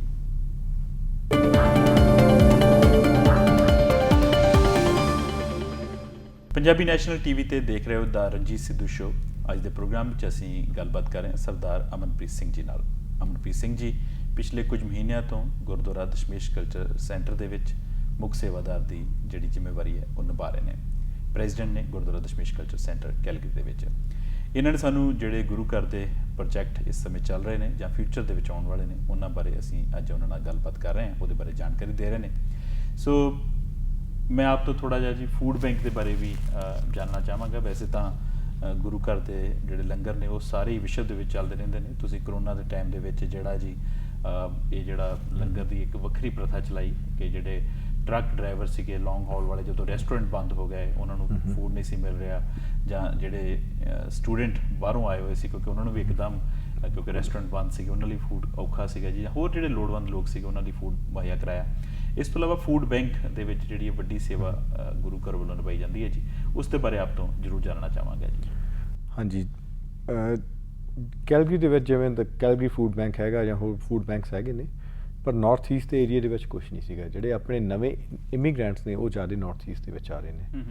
ਸੋ ਆਪਣੇ ਨੇੜੇ ਤੇੜੇ ਕੋਈ ਵੀ ਫੂਡ ਬੈਂਕ ਨਹੀਂ ਸੀ। ਸੋ ਇੱਥੋਂ ਹੀ ਇਹ ਆਈਡੀਆ ਆਇਆ ਵੀ ਜਿਹੜੀਆਂ ਹੌਟ ਮੀਲਸ ਆ, ਆਪਣੇ ਪ੍ਰਸ਼ਾਦਾ ਲੰਗਰ ਤਾਂ ਰੈਡੀ ਆ, ਲੈ ਕੇ ਜਾ ਸਕਦੇ ਹਨ ਜੀ, ਪਰ ਕਿ ਉਹਨਾਂ ਨੂੰ ਰਸ ਦਿੱਤੀ ਜਾਵੇ, ਸੁੱਕਾ ਸਮਾਨ ਦਿੱਤਾ ਜਾਵੇ, ਉਹ ਘਰ ਹੀ ਆਪਣਾ ਬਣਾ ਕੇ ਤੇ ਉਹ ਛਕ ਸਕਣ ਨਾ, ਫਿਰ ਬਾਰ-ਬਾਰ ਉਹਨਾਂ ਨੂੰ ਰੋਜ਼ ਆਉਣ ਦੀ ਜ਼ਰੂਰਤ ਨਹੀਂ ਪਏਗੀ ਜੀ। ਸੋ ਇਸੇ ਤਹਿਤ ਹੀ ਅਸੀਂ DCC ਫੂਡ ਬੈਂਕ ਦਾ ਨਾਮ ਰੱਖ ਕੇ ਅਸੀਂ ਗੁਰਦੁਆਰਾ ਸਾਹਿਬ ਦੇ ਵਿੱਚ ਇੱਕ ਟ੍ਰੇਲਰ ਤੋਂ ਅਸੀਂ ਕੰਮ ਸਟਾਰਟ ਕੀਤਾ। ਇੱਕ ਟ੍ਰੇਲਰ ਲਿਆਂਦਾ ਤੇ ਇੱਕ ਵੀਕ ਦੇ ਵਿੱਚ ਹੀ ਸੰਗਤ ਨੂੰ ਅਸੀਂ ਆਵਾਜ਼ ਮਾਰੀ, ਫਰਿਆਦ ਲਾਈ ਵੀ ਇਸੇ ਤਰ੍ਹਾਂ ਆਪਾਂ DCC ਜਿਸ ਤਰ੍ਹਾਂ ਮੀਲਾਂ ਦਾ ਕੰਮ ਚਲਾ ਰਹੇ ਗੁਰਦੁਆਰਾ ਸਾਹਿਬ ਤੋਂ ਲੰਗਰ ਦਾ ਚੱਲ ਰਿਹਾ, ਇਸੇ ਤਰ੍ਹਾਂ ਹੀ DCC ਫੂਡ ਬੈਂਕ ਦੇ ਲਈ ਸਾਨੂੰ ਨੋਨ ਪੈਰਿਸ਼ੇਬਲ ਆਈਟਮ, ਨਾ ਖਰਾਬ ਹੋਣ ਵਾਲਾ ਫੂਡ ਚਾਹੀਦਾ। ਤਕਰੀਬਨ ਇੱਕ ਵੀਕ ਦੇ ਵਿੱਚ ਹੀ ਉਹ ਸਾਰਾ ਟ੍ਰੇਲਰ ਆਪਣਾ ਫਿਲ ਹੋ ਗਿਆ ਜੀ। ਤੇ ਕਾਫੀ ਦੂਰੋਂ ਫਿਰ ਸਾਨੂੰ ਸਿਟੀ ਆਫ ਕੈਲਗਰੀ ਤੋਂ ਉਹਨਾਂ ਦੇ ਜਿਹੜੇ ਏਰੀਆ ਦੇ ਇੰਚਾਰਜ ਹੁੰਦੇ ਉਹਨਾਂ ਦਾ ਫੋਨ ਆਇਆ ਵੀ ਤੁਸੀਂ ਯੂ ਗਾਇਸ ਡਿਡ ਗੁੱਡ। ਕਹਿੰਦੇ ਬੇਸਿਕਲੀ ਮੇਰੀ ਉਹ ਗੱਲ ਹੋਈ, ਮੈਂ ਹੀ ਫੋਨ ਚੱਕਿਆ ਸੀਗਾ ਤੇ ਅਸੀਂ ਤੁਹਾਨੂੰ ਕੈਲਗਰੀ ਦੀ ਵੈਬਸਾਈਟ ਤੇ ਲਿਸਟ ਕਰਨਾ ਚਾਹੁੰਦੇ ਹਾਂ। ਅੱਛਾ ਜੀ। ਸੋ ਮੇਰੇ ਖਿਆਲ ਤੀਸਰਾ ਨੰਬਰ ਆਪਣਾ ਸੀਗਾ ਗੁਰਦੁਆਰਾ ਸਾਹਿਬ ਦਾ, ਹਜੇ ਵੀ ਹੈਗਾ ਸ਼ਾਇਦ ਦਸ਼ਮੇਸ਼ ਕਲਚਰ ਸੈਂਟਰ ਦਾ ਉਹਨਾਂ ਦੀ ਸਾਈਟ ਤੇ ਇਹ ਹੁਣ ਵੀ ਆਪਣੀ ਜਿਹੜੀ DCC food bank I Gurdwara Sahib Dashmesh culture centre ਚੱਲ ਰਹੀ ਹੈ ਸੰਗਤਾਂ ਦੇ ਸਹਿਯੋਗ ਨਾਲ, ਤੇ ਨੋਨ ਪੈਰਿਸ਼ੇਬਲ ਫੂਡ ਉੱਥੇ ਆ ਰਿਹਾ ਵਾ। ਜਦੋਂ ਪਿੱਛੇ ਜੇ ਆਪਣੇ ਲੈਬਨਾਨ ਦੇ ਵਿੱਚ ਇੱਕ ਹਾਦਸਾ ਵਾਪਰਿਆ, ਸਾਨੂੰ ਉਸ ਕਮਿਊਨਿਟੀ ਤੋਂ ਵੀ ਫੋਨ ਆਇਆ ਇੱਕ ਵੀ ਸਾਨੂੰ ਉੱਥੇ ਬੱਚਿਆਂ ਦੀ ਤੇ ਔਰਤਾਂ ਦੀ ਕਾਫੀ ਜਿਹੜੀ ਆ ਹਾਲਾਤ ਨੇ ਨਾਜ਼ੁਕ ਨੇ, ਕਿਉਂਕਿ ਜਿਹੜਾ ਏਰੀਆ ਇੰਪੈਕਟ ਹੋਇਆ ਸੀਗਾ ਉੱਥੇ ਜ਼ਿਆਦਾ ਸੀਰੀਅਨ ਜਾਂ ਹੋਰ ਕੋਈ ਰਿਫਿਊਜੀ ਰਹਿ ਰਹੇ ਨੇ ਉਸ ਏਰੀਏ ਦੇ ਵਿੱਚ, ਤੇ ਉਹਨਾਂ ਦੇ ਕੋਲੇ ਬੱਚਿਆਂ ਦਾ ਬੇਬੀ ਫੂਡ ਜਾਂ ਹੋਰ ਬਲੈਂਕਟ ਵਗੈਰਾ ਦੀ ਕਾਫੀ ਜ਼ਰੂਰਤ ਹੈਗੀ ਆ। ਤੇ ਅਸੀਂ DCC ਫੂਡ ਬੈਂਕ ਤੇ ਇੱਕ ਸੰਗਤਾਂ ਨੂੰ ਅਪੀਲ ਕੀਤੀ, ਸੰਗਤਾਂ ਨੇ ਕਾਫੀ ਸਹਿਯੋਗ ਦਿੱਤਾ। ਆਪਾਂ ਬਲੈਂਕਟ ਤੇ ਹੋਰ ਸਮਾਨ ਦੀਆਂ DCC ਫੂਡ ਬੈਂਕ ਚੋਂ ਪਲੱਸ ਸੰਗਤਾਂ ਵੱਲੋਂ ਆਏ ਹੋਏ ਹੋਰ ਰਾਸ਼ਨ ਦੀਆਂ 3 ਵੈਨਾਂ ਭਰ ਕੇ ਉੱਥੇ ਉਹਨਾਂ ਨੂੰ ਡੋਨੇਟ ਕਰਕੇ ਆਏ ਸੀ।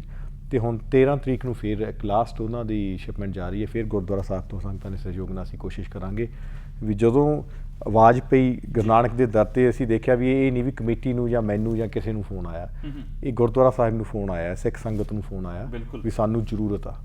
ਸੋ ਸਾਡਾ ਇਹ ਫਰਜ਼ ਬਣਦਾ ਸੀ ਐਸੇ ਸਿੱਖ ਅਸੀਂ ਖੜੀਏ, ਜਦੋਂ ਸਾਨੂੰ ਕੋਈ ਆਵਾਜ਼ ਮਾਰ ਰਿਹਾ ਤਾਂ ਅਸੀਂ ਆਪਦੇ ਵੱਲੋਂ ਕੋਸ਼ਿਸ਼ ਕੀਤੀ ਵੀ ਉਹਨਾਂ ਦਾ ਪੂਰਾ ਸਾਥ ਦਈਏ। ਤੇ ਆਉਣ ਵਾਲੀ 13 ਤਰੀਕ ਨੂੰ ਅਸੀਂ ਦੁਬਾਰਾ ਫਿਰ ਉੱਥੇ ਉਹਨਾਂ ਨੂੰ ਆਪਣੀਆਂ ਜੋ ਹੈਗੀਆਂ ਨੋਨ ਪੈਰਿਸ਼ੇਬਲ ਫੂਡ ਦੀਆਂ ਆਈਟਮਸ ਡੋਨੇਟ ਕਰਕੇ ਆਵਾਂਗੇ ਜੀ। ਤੇ ਸੰਗਤਾਂ ਮੂਹਰੇ ਵੀ ਅਪੀਲ ਆ, ਜੇ ਕੋਈ ਡੋਨੇਟ ਕਰਨੇ ਚਾਹੁੰਦੇ ਹੋ ਤੁਸੀਂ ਬੱਚਿਆਂ ਦੇ ਕੱਪੜੇ ਤੋਂ ਲੈ ਕੇ ਬੱਚਿਆਂ ਦਾ ਫੂਡ ਫਾਰਮੂਲਾ ਪਲੱਸ ਹੋਰ ਕੋਈ ਨੋਨ ਪੈਰਿਸ਼ੇਬਲ ਆਈਟਮ ਕੈਨ ਫੂਡ ਤੁਸੀਂ ਡੋਨੇਟ ਕਰ ਸਕਦੇ ਹੋ। ਤੇ ਅਸੀਂ 13 ਤਰੀਕ ਨੂੰ ਉਹ ਡੋਨੇਟ ਕਰਕੇ ਉਹਨਾਂ ਨੂੰ ਲੈਬਨਾਨ ਵਾਸਤੇ ਹੋ ਜਾਊਗਾ ਜੀ ਸਮਾਨ ਗੁਰਦੁਆਰਾ ਸਾਹਿਬ।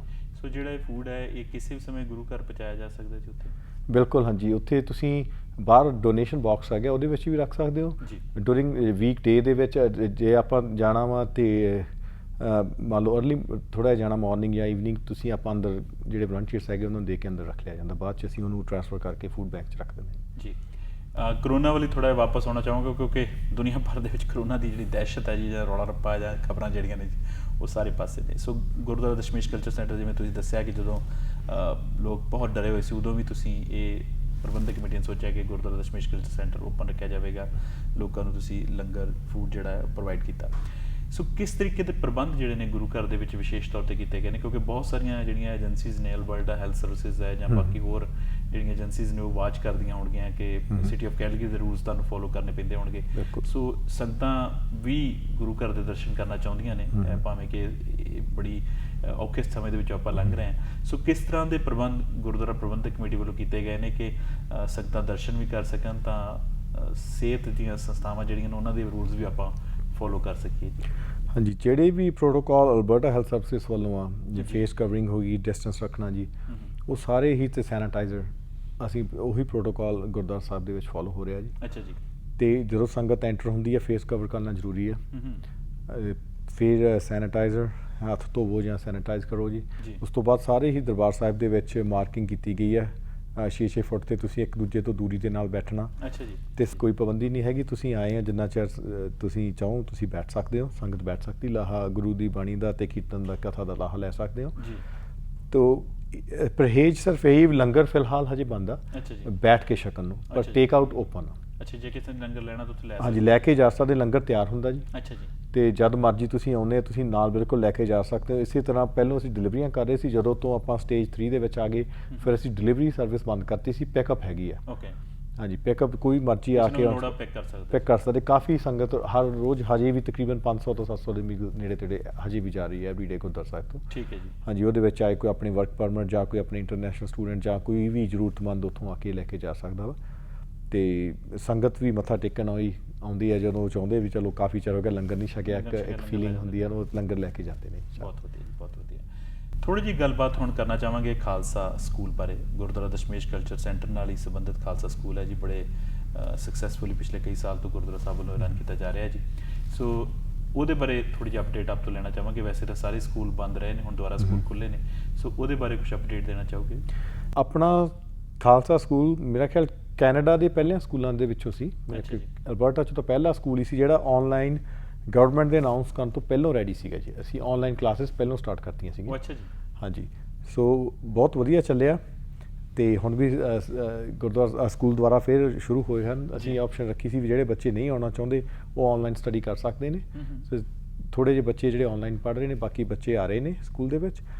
ਤੇ ਇਸ ਸਾਲ ਸਕੂਲ ਦੇ ਵਿੱਚ ਸਾਡੇ ਕੋਲ ਨਵੇਂ ਪ੍ਰਿੰਸੀਪਲ ਆਏ ਨੇ ਤੇ ਪਲੱਸ ਸਾਡੇ ਕੋਲ ਬੱਚਿਆਂ ਦੀ ਗਿਣਤੀ ਆਲ ਟਾਈਮ ਤੋਂ ਹਾਈ ਆ। 435 ਬੱਚੇ ਇਸ ਵਾਰ ਖਾਲਸਾ ਸਕੂਲ ਦੇ ਵਿੱਚ ਹੈ। ਵੇਟਿੰਗ ਲਿਸਟ ਚੱਲ ਰਹੀ ਹੈ ਸਾਡੇ ਕੋਲ ਜੀ।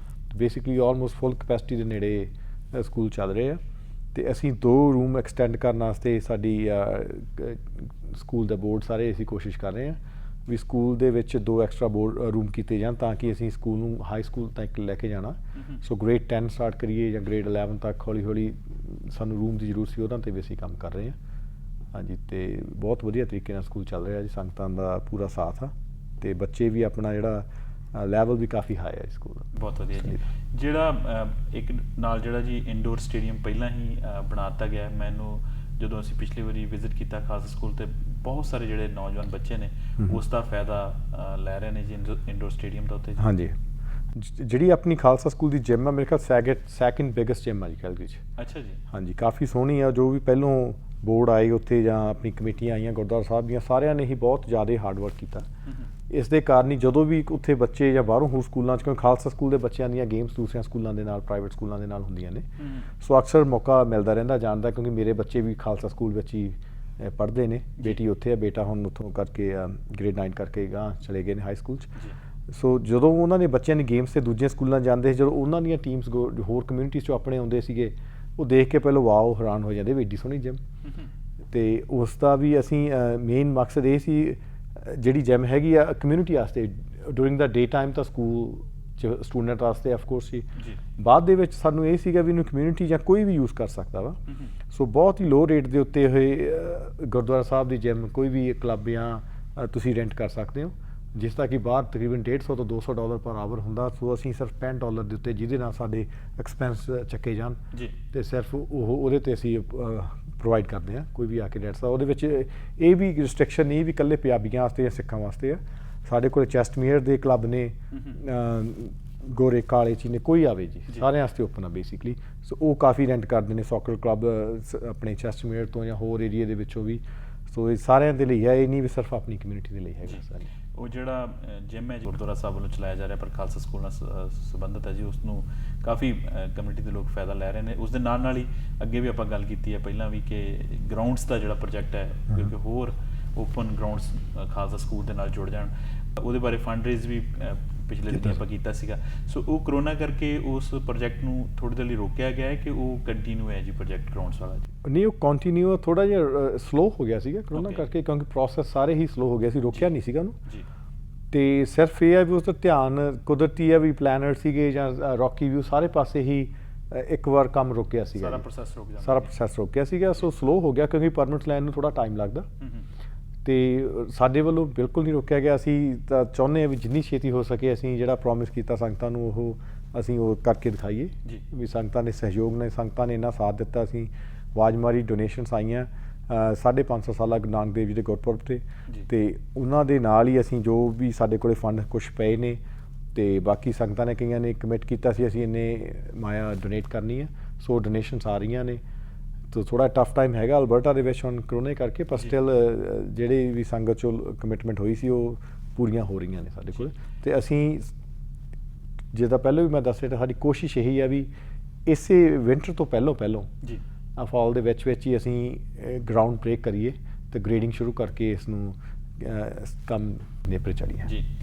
ਖਾਲਸਾ ਸਕੂਲ ਪਿਛਲੇ ਕਈ ਸਾਲਾਂ ਤੋਂ ਵੈਸੇ ਸਕਸੈਸਫੁਲੀ ਚੱਲ ਰਿਹਾ ਜੀ, ਪਰ ਇਸ ਸਮੇਂ ਕਰੋਨਾ ਟਾਈਮ ਕਰਕੇ ਬੱਚਿਆਂ ਦੀ ਗਿਣਤੀ ਤੁਸੀਂ ਦੱਸਿਆ ਕਿ ਬਹੁਤ ਹੀ ਫਰਕ ਨਹੀਂ ਪਈ। ਸਰਕਾਰ ਵੱਲੋਂ ਵੀ ਕੁਝ ਸਹਾਇਤਾ ਮਿਲ ਰਹੀ ਹੈ ਇਸ ਸਮੇਂ ਕਿਉਂਕਿ ਖਰਚੇ ਵੀ ਡਿਫਰੈਂਟ ਹੋਏ ਹੋਣਗੇ, ਜ਼ਿਆਦਾ ਸੇਫਟੀ ਵੱਲ ਧਿਆਨ ਦੇਣਾ ਪੈ ਰਿਹਾ ਹੋਵੇਗਾ ਜੀ? ਹਾਂਜੀ, ਬੱਚੇ ਐਰਕੀ ਵਧੇ ਨੇ ਅੱਗੇ ਨੂੰ ਜੀ। ਤੇ ਗਵਰਨਮੈਂਟ ਵੱਲੋਂ ਜਿਵੇਂ ਮਾਸਕ ਵਗੈਰਾ ਜਾਂ ਸੈਨੀਟਾਈਜ਼ਿੰਗ ਵਾਸਤੇ ਜੋ ਵੀ ਸਮਾਨ ਆਪਾਂ ਨੂੰ ਚਾਹੀਦਾ ਕਲੀਨਿੰਗ ਵਾਸਤੇ, ਉਹਦੇ ਲਈ ਆਪਾਂ ਨੂੰ ਗ੍ਰਾਂਟਸ ਆਈਆਂ ਨੇ ਐਕਸਟਰਾ। ਬਾਕੀ ਤਾਂ ਜੋ ਉੱਥੇ ਆਰਡੀਨਰੀ ਹੁੰਦਾ ਜੀ ਉਹੀ ਹੈ। ਹਾਂਜੀ, ਜਦੋਂ ਤੁਸੀਂ ਨਵੀਂ ਕਮੇਟੀ ਬਣੀ ਸੀਗੀ ਜੀ, ਸੋ ਬਹੁਤ ਸਾਰੇ ਨਵੇਂ ਪ੍ਰੋਜੈਕਟਾਂ ਬਾਰੇ ਗੱਲਬਾਤ ਹੋਈ ਸੀਗੀ ਜੀ, ਵੂਮਨ ਰਿਸੋਰਸਿਸ ਸੈਂਟਰ ਬਾਰੇ ਕਿ ਆਪਣੀ ਕਮਿਊਨਿਟੀ ਦੇ ਵਿੱਚ ਕਈ ਵਾਰੀ ਬੱਚੀਆਂ ਹੁੰਦੀਆਂ ਨੇ ਉਹ ਘਰੇ ਡੋਮੈਸਟਿਕ ਵਾਇਲੈਂਸ ਕਰਕੇ ਉਹਨਾਂ ਨੂੰ ਜਿਹੜਾ ਜੀ ਕਈ ਵਾਰੀ ਜਗ੍ਹਾ ਨਹੀਂ ਮਿਲਦੀ। ਵੈਸੇ ਤਾਂ ਸਰਕਾਰਾਂ ਵੱਲੋਂ ਜਾਂ ਕਈ ਹੋਰ ਐਸੋਸੀਏਸ਼ਨਸ ਵੱਲੋਂ ਇਸ ਤਰ੍ਹਾਂ ਦੇ ਸ਼ੈਲਟਰ ਜਿਹੜੇ ਚਲਾਏ ਜਾਂਦੇ ਨੇ, ਤੇ ਪਰ ਕਈ ਵਾਰੀ ਕਿਉਂਕਿ ਉੱਥੇ ਦਾ ਮਾਹੌਲ ਨਹੀਂ ਹੁੰਦਾ ਜਾਂ ਸਾਡੀਆਂ ਜਿਹੜੀਆਂ ਬੱਚੀਆਂ ਨੇ ਇਸ ਤਰ੍ਹਾਂ ਦੀ ਡੋਮੈਸਟਿਕ ਵਾਇਲੈਂਸ ਤੋਂ ਉਹ ਪੀੜਤ ਹੁੰਦੀਆਂ ਨੇ, ਕਈ ਵਾਰੀ ਉਹਨਾਂ ਨੂੰ ਉਹਨਾਂ ਬਾਰੇ ਪਤਾ ਨਹੀਂ ਹੁੰਦਾ ਜਾਂ ਇਸ ਤਰ੍ਹਾਂ ਦੀ ਥਾਂ 'ਤੇ ਉਹ ਜਾਣ ਤੋਂ ਝਿਜਕਦੀਆਂ ਨੇ। ਸੋ ਗੁਰੂ ਘਰ ਵੱਲੋਂ ਇਸ ਤਰ੍ਹਾਂ ਦੇ ਪ੍ਰੋਗਰਾਮ ਜਿਹੜੇ ਸੀ ਉਹ ਮਿੱਥੇ ਗਏ ਸੀਗੇ, ਉਹਨਾਂ ਬਾਰੇ ਵੀ ਕੋਈ ਡਿਵੈਲਪਮੈਂਟ ਹੋਈ ਹੈ ਜੀ? ਹਾਂਜੀ ਬਿਲਕੁਲ, ਅਸੀਂ ਨਾਰਥ ਈਸਟ ਦੇ ਵਿੱਚ ਹੀ ਇੱਕ ਲੈਂਡ ਆ ਜਿਹੜੀ ਐਕਵਾਇਰ ਕਰ ਲਈ ਹੈ ਜੀ ਆਲਮੋਸਟ 99%। ਅੱਛਾ ਜੀ। ਤੇ ਉਸ ਦੇ ਉੱਤੇ ਅਸੀਂ ਰਿਸੋਰਸ ਸੈਂਟਰ ਤੇ ਵੂਮਨ ਸ਼ੈਲਟਰ ਬਣਾਉਣ ਦੀ ਸਾਡੀ ਕੋਸ਼ਿਸ਼ ਆ ਵੀ ਅਸੀਂ ਬਣਾਉਣਾ ਵਾ, ਪਲੈਨਿੰਗ ਚੱਲ ਰਹੀ ਹੈ ਉਸ ਦੀ ਜੀ। ਜਿੱਦਾਂ ਤੁਸੀਂ ਦੱਸਿਆ ਵੀ ਹੋਰ ਸੁਸਾਇਟੀ 'ਚ ਵੀ ਹੈਗੀਆਂ ਨੇ, ਪਰ ਆਪਾਂ ਨੂੰ ਇੱਕ ਲੈਂਗੁਏਜ ਬੈਰੀਅਰ ਆ। ਕਈ ਵਾਰੀ ਇਕੱਲੇ ਵਰਕਿੰਗ ਮੌਮ ਸੀ ਨਹੀਂ, ਕਈ ਵਾਰੀ ਆਪਣੇ ਅਸੀਂ ਰਿਟਾਇਰ ਹੋਏ ਵੀ ਮੌਮ ਡੈਡ, ਕਈ ਵਾਰੀ ਘਰੇ ਕੋਈ ਵਾਇਲੈਂਸ ਕੋਈ ਇੱਕ ਦੂਜੇ ਨਾਲ ਆਰਗੂਮੈਂਟ ਹੋ ਜਾਂਦਾ ਤਾਂ ਬਜ਼ੁਰਗਾਂ ਨੂੰ ਵੀ ਕਈ ਵਾਰੀ ਘਰੋਂ ਬਾਹਰ ਜਾਣਾ ਪੈਂਦਾ। ਸਾਡੇ ਕੋਲ ਇਹੋ ਜਿਹੇ ਕੇਸਿਸ ਵੀ ਆਏ ਆ। ਈਵਨ ਇੱਕ ਕੇਸ ਆਇਆ, ਬੀਬੀ ਏਅਰਪੋਰਟ ਤੇ ਬੈਠੀ ਰਹੀ, ਹਸਬੈਂਡ ਲੈਣ ਨਹੀਂ ਗਿਆ। ਅੱਛਾ ਜੀ। ਹੁਣ ਨਾ ਉਹਨੂੰ ਵਿਚਾਰੀ ਨੂੰ ਇੰਗਲਿਸ਼ ਆਉਂਦੀ ਸੀ, 24 ਘੰਟੇ ਏਅਰਪੋਰਟ ਤੋਂ ਬਾਅਦ ਪੁਲਿਸ ਗੁਰਦੁਆਰਾ ਸਾਹਿਬ ਛੱਡ ਕੇ ਗਏ ਉਹਨਾਂ ਨੂੰ। ਸੋ ਸਾਡੇ ਕੋਲੇ ਜਗ੍ਹਾ ਨਹੀਂ ਹੁੰਦੀ ਗੁਰਦੁਆਰਾ ਸਾਹਿਬ ਦੇ ਵਿੱਚ। ਜਦੋਂ ਤਾਂ ਮੈਂਸ ਆਉਂਦੇ ਨੇ ਕੋਈ ਆਪਣੇ, ਉਹਨਾਂ ਨੂੰ ਤਾਂ ਅਸੀਂ ਗੁਰਦੁਆਰਾ ਸਾਹਿਬ 'ਚ ਐਡਜਸਟ ਕਰ ਲੈਂਦੇ ਹਾਂ ਕਿਉਂਕਿ ਪਿੱਛੇ ਸਾਡੇ ਕੋਲ ਕੀਰਤਨੀਏ ਸਾਹਿਬਾਨ ਕੀਰਤਨ ਕਰਨ ਵਾਲੇ ਜਾਂ ਰਾਗੀ ਢਾਡੀ ਹੁੰਦੇ ਨੇ, ਉਹਨਾਂ ਦੇ ਵਿੱਚ ਅਸੀਂ ਮਰਦਾਂ ਨੂੰ ਤਾਂ ਉੱਥੇ ਅਕੋਮੋਡੇਟ ਕਰ ਲੈਂਦੇ। ਜਦੋਂ ਬੀਬੀਆਂ ਆਉਂਦੀਆਂ ਸਾਡੇ ਕੋਲ ਸਿਰਫ ਇੱਕ ਰੂਮ ਆ ਗੁਰਦੁਆਰਾ ਸਾਹਿਬ ਦੇ ਵਿੱਚ ਜੋ ਬ੍ਰਾਈਡਲ ਰੂਮ ਹੈ, ਸੋ ਉਸ ਨੂੰ ਯੂਜ਼ ਕੀਤਾ ਜਾਂਦਾ ਫॉर ਟਾਈਮਿੰਗ। ਕਰੋਨਾ ਦੇ ਚੱਲਦੇ ਵੀ ਕਈ ਇਹੋ ਜਿਹੇ ਕੇਸਿਸ ਆਏ ਜਿਵੇਂ ਬੀਬੀਆਂ ਟਰੈਵਲ ਕਰਦੀਆਂ ਸੀ, ਕਿਤੇ ਜਗ੍ਹਾ ਨਹੀਂ ਮਿਲੀ, ਗੁਰਦੁਆਰਾ ਸਾਹਿਬ ਪਹੁੰਚਦੇ ਨੇ ਜੀ। ਸੋ ਇਹਨਾਂ ਚੀਜ਼ਾਂ ਨੂੰ ਮੁੱਖ ਰੱਖ ਕੇ ਅਸੀਂ ਸੋਚਿਆ ਸੀ ਵੀ ਵੂਮਨ ਸ਼ੈਲਟਰ, ਡੋਮੈਸਟਿਕ ਵਾਇਲੈਂਸ ਤੋਂ ਲੈ ਕੇ ਡਰੱਗ ਅਬਿਊਜ਼, ਕਈ ਕੁਛ ਹੀ ਆਇਆ ਕਮਿਊਨਿਟੀ ਦੇ ਵਿੱਚ ਨਾ, ਜਿੱਥੇ ਚੰਗੀਆਂ ਗੱਲਾਂ ਉੱਥੇ ਇਹ ਚੀਜ਼ਾਂ ਵੀ ਆਪਣੇ ਵਿੱਚ ਹੈਗੀਆਂ ਨੇ। ਸੋ ਇਸੇ ਲਈ ਅਸੀਂ ਇਸ 'ਤੇ ਕੰਮ ਕਰ ਰਹੇ ਹਾਂ ਜੀ, ਉਹਦੀ ਵੀ ਪਲੈਨਿੰਗ ਚੱਲ ਰਹੀ ਆ ਤੇ ਲੈਂਡ ਅਸੀਂ ਐਕਵਾਇਰ ਕਰ ਲਈ ਆ ਤੇ ਆਉਣ ਵਾਲੇ ਸਾਲਾਂ ਦੇ ਵਿੱਚ ਉਹਦੇ ਵਿੱਚ ਅਸੀਂ ਮਲਟੀਪਰਪਸ ਹੋਊਗਾ ਜੀ। ਤਾਂ ਵੂਮਨ ਸ਼ੈਲਟਰ ਟਰਾਈ ਹੋਊ ਸਾਡੀ ਕੁਛ 2-3 ਫਲੋਰਾਂ ਜਾਂ 4 ਫਲੋਰਾਂ ਹੋਣ ਤੇ ਹੋਰ ਰਿਸੋਰਸ ਸੈਂਟਰ ਉੱਥੇ ਆਪਾਂ ਕੋਈ ਸੈਮੀਨਾਰ ਜਾਂ ਕੁਝ ਹੋਰ ਵੀ ਕਰਾਉਣਾ ਅਲੱਗ-ਅਲੱਗ ਚੀਜ਼ਾਂ ਆਪਾਂ ਉੱਥੋਂ ਕਰ ਸਕਦੇ ਹੋਵਾਂਗੇ। ਸੋ ਵੂਮਨ ਸ਼ੈਲਟਰ, ਰਿਸੋਰਸ ਸੈਂਟਰ ਜਾਂ ਆਉਣ ਵਾਲੇ ਟਾਈਮ ਦੇ ਵਿੱਚ ਬਜ਼ੁਰਗਾਂ ਲਈ ਵੀ ਜਿਹੜਾ ਕੁਝ ਇਸ ਤਰ੍ਹਾਂ ਦੇ ਪ੍ਰਬੰਧ ਜਿਹੜੇ ਨੇ ਕੀਤੇ ਜਾ ਸਕਦੇ ਨੇ। ਹਾਂਜੀ ਬਿਲਕੁਲ ਜੀ। ਵੈਸੇ ਜਿੱਥੇ ਮੈਂ ਵਧੀਆ ਲੱਗਦਾ ਜੀ ਕਿ ਗੁਰਦੁਆਰਾ ਦਸ਼ਮੇਸ਼ ਕਲਚਰ ਸੈਂਟਰ ਗੁਰੂ ਘਰ ਦੇ ਨਾਲ ਜਿਹੜਾ ਹੈ ਜੀ ਖਾਲਸਾ ਸਕੂਲ ਚਲਾ ਰਿਹਾ ਸੀਨੀਅਰ ਸੁਸਾਇਟੀ ਜਿਹੜੀ ਹੈ ਜੀ ਉਹ ਵੀ ਬੜੀ ਸਕਸੈਸਫੁਲੀ ਪਿਛਲੇ ਕਈ ਸਾਲ ਤੋਂ ਚੱਲ ਰਹੀ ਹੈ ਜੀ। ਮੈਂ ਪਿਛਲੇ ਦਿਨੀ ਗਿਆ ਸੀ ਜਦੋਂ ਕਮਿਊਨਿਟੀ ਗਾਰਡਨ ਦੇਖਣ, ਤੇ ਉਹਦੇ ਵਿੱਚ ਵੀ ਮੈਂ ਦੇਖਿਆ ਕਿ ਕਾਫੀ ਨਵੀਂ ਡਿਵੈਲਪਮੈਂਟ ਹੋਈ ਹੈ ਜੀ ਹੁਣ। ਹਾਂਜੀ ਪਿੱਛੇ ਐਕਸਪੈਂਸ਼ਨ ਹੋਈ ਸੀਗੀ ਜੀ। ਭਾਜੀ ਰਣਬੀਰ ਸਿੰਘ ਹੋਰਾਂ ਵੇਲੇ ਉਹਨਾਂ ਨੇ ਉਹ ਪਰਮਿਟ ਲੈ ਕੇ ਪਿੱਛੇ ਐਕਸਪੈਂਸ਼ਨ ਕੀਤੀ ਹੈ, ਅਤੇ ਸਾਨੂੰ ਹੈਲਪ ਬਹੁਤ ਮਿਲ ਰਹੀ ਬਜ਼ੁਰਗਾਂ ਦੀ ਜਿਹੜੇ ਪਿੱਛੇ ਸੀਨੀਅਰ ਸੁਸਾਇਟੀ ਦੇ ਵਿੱਚ ਨੇ। ਭੱਟੀ ਸਾਹਿਬ ਨੇ, ਖਹਿਰਾ ਸਾਹਿਬ ਨੇ, ਕਾਲੋਂ ਸਾਹਿਬ, ਸਾਰੇ ਜਿੰਨੇ ਸਾਡੇ ਸਤਿਕਾਰਯੋਗ ਬਜ਼ੁਰਗ ਨੇ। ਕਿਸੇ ਨੂੰ ਕੋਈ ਪਾਸਪੋਰਟ ਰਿਨਿਊ ਕਰਾਉਣਾ ਜਾਂ ਪੈਨਸ਼ਨ ਦੀ ਪ੍ਰੋਬਲਮ ਆ, ਉਹ ਬੈਠੇ ਇੱਕ ਤਾਂ ਉਹਨਾਂ ਵਾਸਤੇ ਸੋਸ਼ਲ ਕਰਨ ਵਾਸਤੇ ਜਗ੍ਹਾ, ਪਲੱਸ ਉਹ ਨਾਲ ਦੀ ਨਾਲ ਬਜ਼ੁਰਗਾਂ ਦੀ ਸਪੋਰਟ ਬਹੁਤ ਕਰ ਰਹੇ ਆ ਜੀ। ਸੋ ਇਸ ਚੀਜ਼ ਦੀ ਜ਼ਰੂਰਤ ਸੀ। ਹੁਣ ਜਦੋਂ ਅਸੀਂ ਕਮਿਊਨਿਟੀ ਗਾਰਡਨਿੰਗ ਸ਼ੁਰੂ ਕੀਤੀ ਹੈ ਤਾਂ ਜਿੰਨੀ ਵੀ ਕਮਿਊਨਿਟੀ ਗਾਰਡਨਿੰਗ ਦੀ ਜ਼ਿਆਦਾ ਟੇਕ ਕੇਅਰ ਆ ਉਹ ਸਾਡੇ ਬਜ਼ੁਰਗ ਕਰ ਰਹੇ ਆ ਜੀ। ਹਾਂਜੀ, ਤੇ ਇੱਕ ਤਾਂ ਉਹ ਬਿਜ਼ੀ ਨੇ ਕਰੋਨੇ ਕਰਕੇ, ਉਹ ਅੰਦਰ ਤਾਂ ਬੈਠਣਾ ਹੁਣ ਇਸ ਵਕਤ ਸੁਸਾਇਟੀ ਦੇ ਵਿੱਚ ਬਣਦਾ, ਤੇ ਪਰ ਉਹ ਬਾਹਰ ਪਿੱਛੇ ਗਾਰਡਨਿੰਗ ਦੇ ਵਿੱਚ ਨਾਲੇ ਮਦਦ ਕਰ ਰਹੇ ਨੇ, ਨਾਲੇ ਆਪਣਾ ਟਾਈਮ ਪਾਸ ਹੋ ਜਾਂਦਾ। ਤੇ ਅੰਕਲ ਜੀ ਹੋਰੀ ਵੀਕ 'ਚੋਂ ਇੱਕ ਦੋ ਵਾਰ ਆ ਕੇ, ਇੱਕ ਦੋ ਦਿਨ ਆ ਕੇ ਜਿਹੜੇ ਵੀ ਕੋਈ ਜ਼ਰੂਰੀ ਕੰਮ ਹੁੰਦੇ ਉਹ ਕਰਕੇ ਜਾਂਦੇ ਨੇ ਜੀ।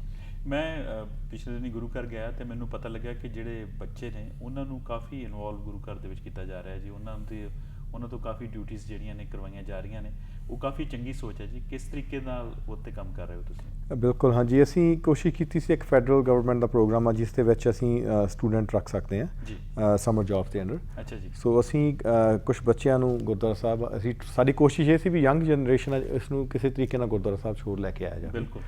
ਇੱਕ ਤਾਂ ਆਪਣੇ ਗੁਰਸਿੱਖ ਪਰਿਵਾਰਾਂ ਦੇ ਵਿੱਚ ਬੱਚੇ ਜਨਮੇ ਨੇ, ਕੁਦਰਤੀ ਨੈਚੁਰਲੀ ਆ ਰਹੇ ਨੇ। ਜਿਹੜੇ ਬੱਚੇ ਨਹੀਂ ਗੁਰਦੁਆਰਾ ਸਾਹਿਬ ਵਿੱਚ ਆ ਰਹੇ ਉਹਨਾਂ ਨੂੰ ਅੰਦਰ ਲਿਆ ਕੇ ਦੱਸਿਆ ਜਾਵੇ ਵੀ ਇੰਨੇ ਸੋਹਣੇ ਆਪਾਂ ਇੱਥੋਂ ਕਾਰਜ ਕਰ ਸਕਦੇ ਹਾਂ ਜੀ।